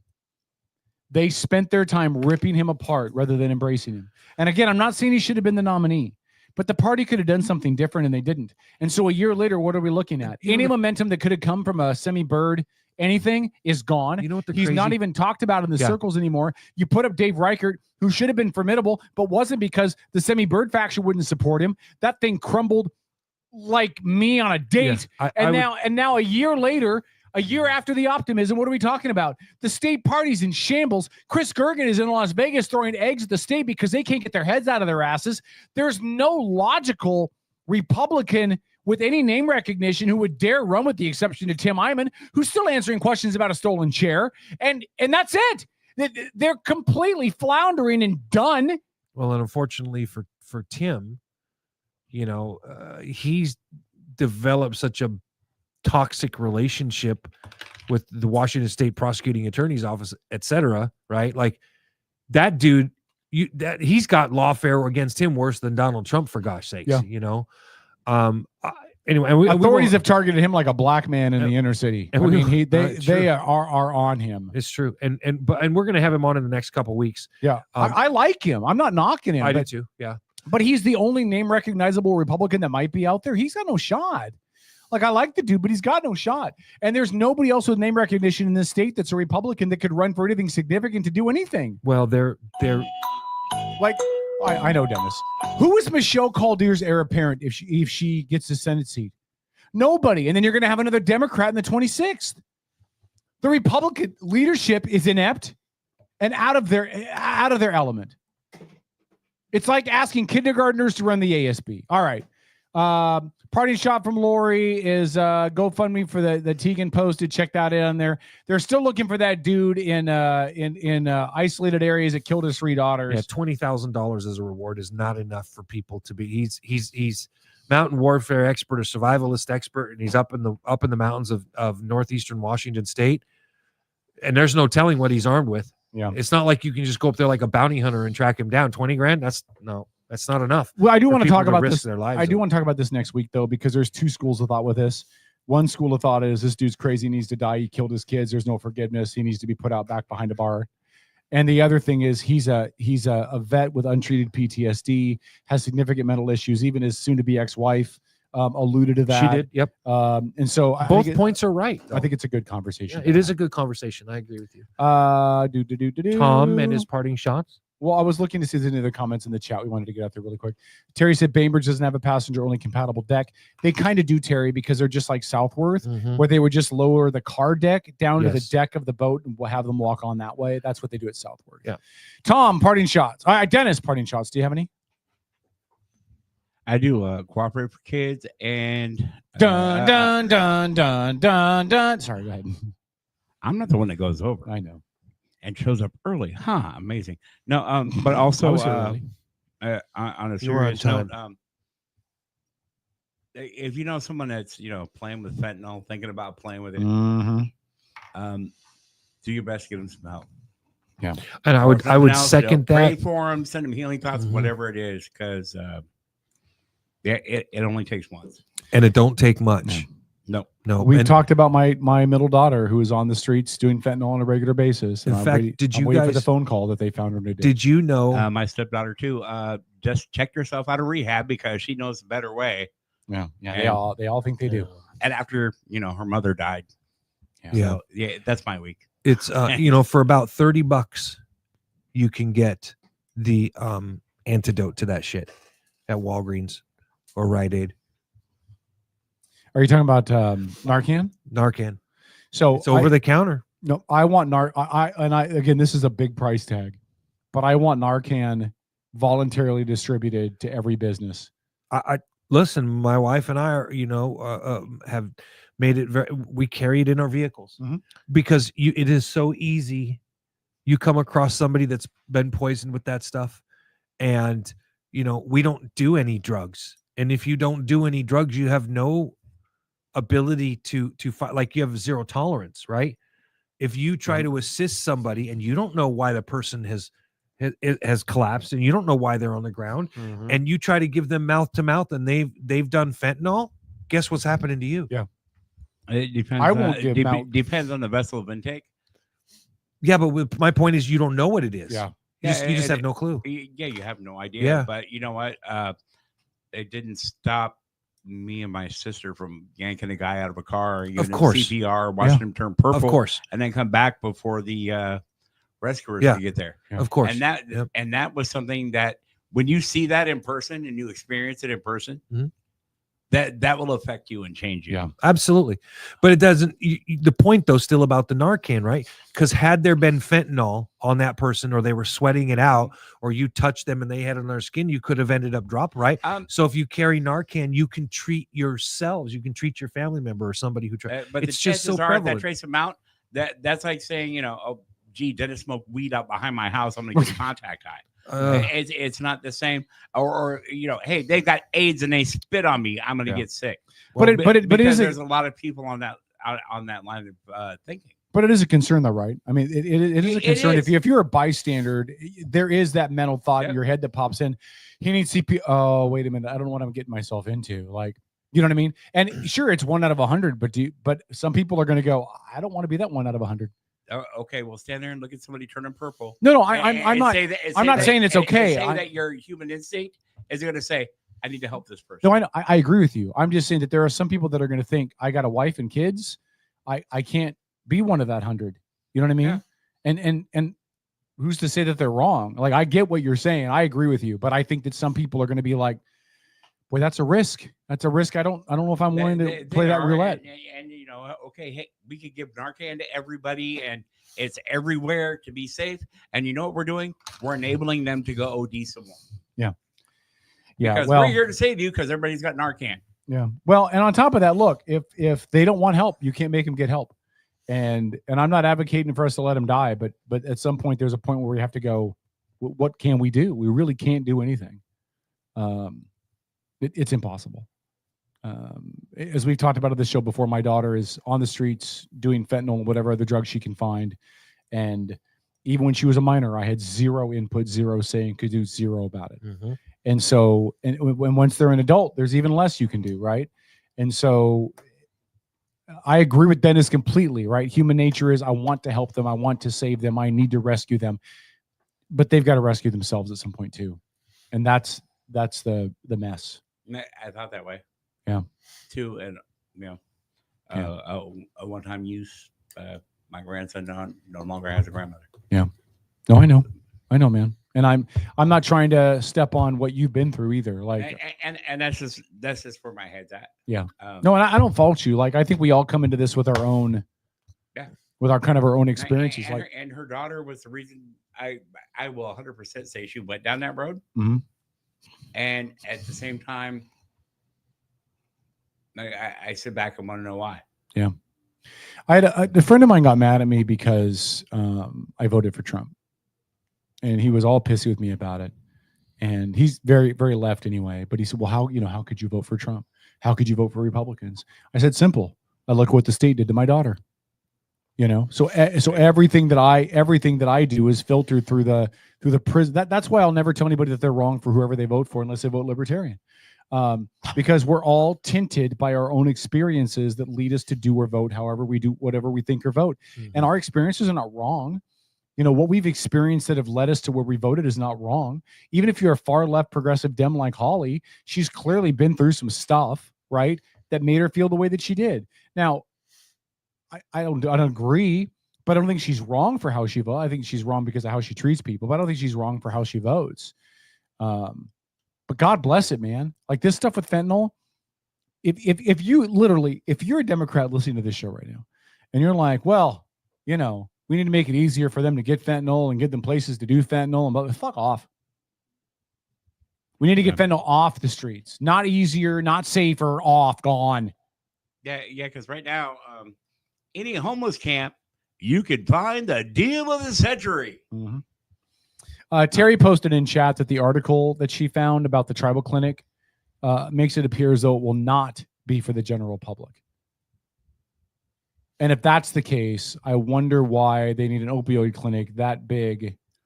Well, maybe it's going to serve other tribal members from other tribes. There's a major tribal clinic treatment place in Eastern Washington that needs to be funded by the tribes. Well, again, maybe not. I mean, I guess I would just need to know what the demand is. You know what I mean? Like, are they running through 100, 200, 300 opioid tribal members a month? Then I'm not necessarily against that, because then it's releasing those people that would need to go to other treatment centers to go to the tribal ones. And then it opens up those other treatment centers for non-tribal members. So I don't, but I'd have to see what the numbers are. Tom, parting shots. Yeah. Let's get out of this heavy swampy stuff. Starting tomorrow, Black Ring Spirits has been nominated for Best in the Pacific Northwest again. Yeah. Thank you. Share that on your page. I'll share it on mine. Oh yeah. So voting starts tomorrow, and I'll put that all over my social media stuff. Please do. So yeah, I would. This is the third year that the Seattle Times has run the Best in the Pacific Northwest. The first year we took a silver. Last year we took a bronze. This year I'd really like to take the gold medal. Yeah, you might as well get all the medals. I may as well get all the of other them. two. Might as well get the last one. Yeah. So that's the goal. So anyone who's out there listening, come in, check us out, do a tasting, and then, give us your vote if you think we earned it.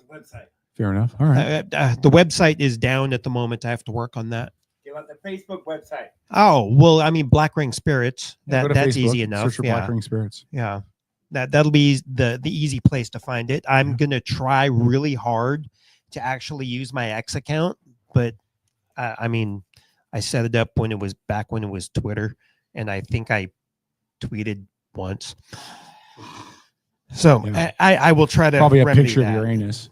It was Neptune, not Uranus. All right. Yeah. Paul, parting shots. I'll just keep it to this. Paintball Field will not only be doing paintball, it'll be starting out as paintball. And we've received some very good news over the last week, which is that we are going to be able to, we've had a lot of people reach out to us about airsoft, and our agreement with the location where we are operating is to be very environmentally conscious, and which meant I wasn't willing to take a look at airsoft because the little BBs are plastic. Yeah. And we have since learned that there is a company that manufactures biodegradable airsoft bullets. They're like gel, right? And no, those are gel guns and completely different, but they are biodegradable. Okay. And they make 6mm paintballs for airsoft guns. Right. So that means we will be able to offer airsoft as well. So I'm hoping to be open in the next 2 weeks. We will see how that goes, and depending upon how that goes, it will affect probably my time coming in, at least in the summer, because it's a new business, Well, yeah, and you got to take advantage of those daylight hours. Yeah. But anyway, song for another day.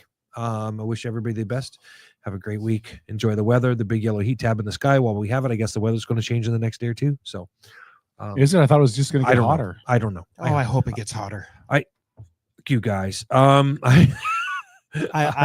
gonna look because you guys have said something. I need more heat. Yeah. So here's what we got according to the forecast. Monday high of 83, Tuesday 81, Wednesday cloudy 74, Thursday cloudy 69, Friday partly cloudy 67, Saturday the rain comes back 67, next Sunday partly cloudy 69. Not much. And I mean, when I see 10, 50, if I see anything under 20% rain, that means there'll just be a spotty shower here and there, and I wouldn't worry about it. I mean, I wait for the weather, wait 5 minutes, it'll change. Anyway. Yeah. All right, folks. Have a good night. My parting shots. Again? Yeah, I haven't given any. Do either one of you guys do hardwood floor restorals? Yeah. Restore? Like sand and refinish? Yeah, or replace boards if needed. Oh, yeah. Yeah. Mm-hmm. I need you guys to come by the house. do it. I need you guys to come out to the house, take a look at it. Take a look at my hardwood floors. You guys do carpets? I don't do carpet. I know how, but we're both over 50. That carpet, it's hard on the knees. That's like young man's game. Yeah, because you got to kick that carpet to stretch it. And it's hard work. That's why I don't do it. I've never been good at installing carpet, and as I've gotten older, I've gotten worse. Yeah. Like the two I don't do linoleum, and I don't do carpet. I'm good at linoleum. I don't do carpet. It's fucking messy. Well, listen, I'm home tomorrow. I don't want to do it. I'm home tomorrow if either one of you want to stop by and give me a quote. You okay? Well, I'll give you a call. I'll come tomorrow by. or Wednesday. I'm working from home both days. Okay, well, I'll call you. I'll come by tomorrow because I'm working in Bremerton tomorrow. I'll be home all day until I leave at 5:30. Okay. All right. My other parting shot is please don't get it twisted. My concerns with the KCRP directly and some of my comments about Michelle Caldier indirectly do not change the fact that I'm advocating you vote for Michelle Caldier. That's correct. Regardless of my personal feelings about her being an atrocious human being, and she is, the fact of the matter is the state needs a balance of representation. And the only way we're going to get that is to start putting Republicans in some of those Dem seats to get us closer to what I want, which is an even 50-50 split. Okay. Just consider that. It's not a full-throated endorsement of Caldier, but I think for the betterment of our state, we cannot continue to give up these seats to Democrats. We have to give some more of these seats to Republicans to get us closer to a 50-50 split, where then they actually have to negotiate with each other to make things happen. That would make me happy. And it would be cheaper for everybody if that happened, because all these taxes and things wouldn't go through if they actually had to negotiate in good faith with the Republicans. So keep that in mind as you're considering who to vote for. That's just my reasoning. I don't like her at all, but I still think it's a better choice than the other options. So that'll wrap up the show. Next week is Father's Day. I think Chris Gergen will be on with us next week. Live from Vegas, Dark Horse Political. So Chris Gergen will join us. Might have a surprise guest on with him. I'll let you know. But yeah, that's that plan. So are you guys all going to be here for the show for Father's Day? I will. Okay. I'll be here. I'll do all my Father's Day stuff earlier in the day. All right. Love you guys. We appreciate you. Have a great day. Stay safe. Stay happy. This is a production of the Outlaw Radio Network, brought to you by Black Ring Spirits and Dennis's Butt. Dennis's Butt. Jesus Christ. Yeah. Lord.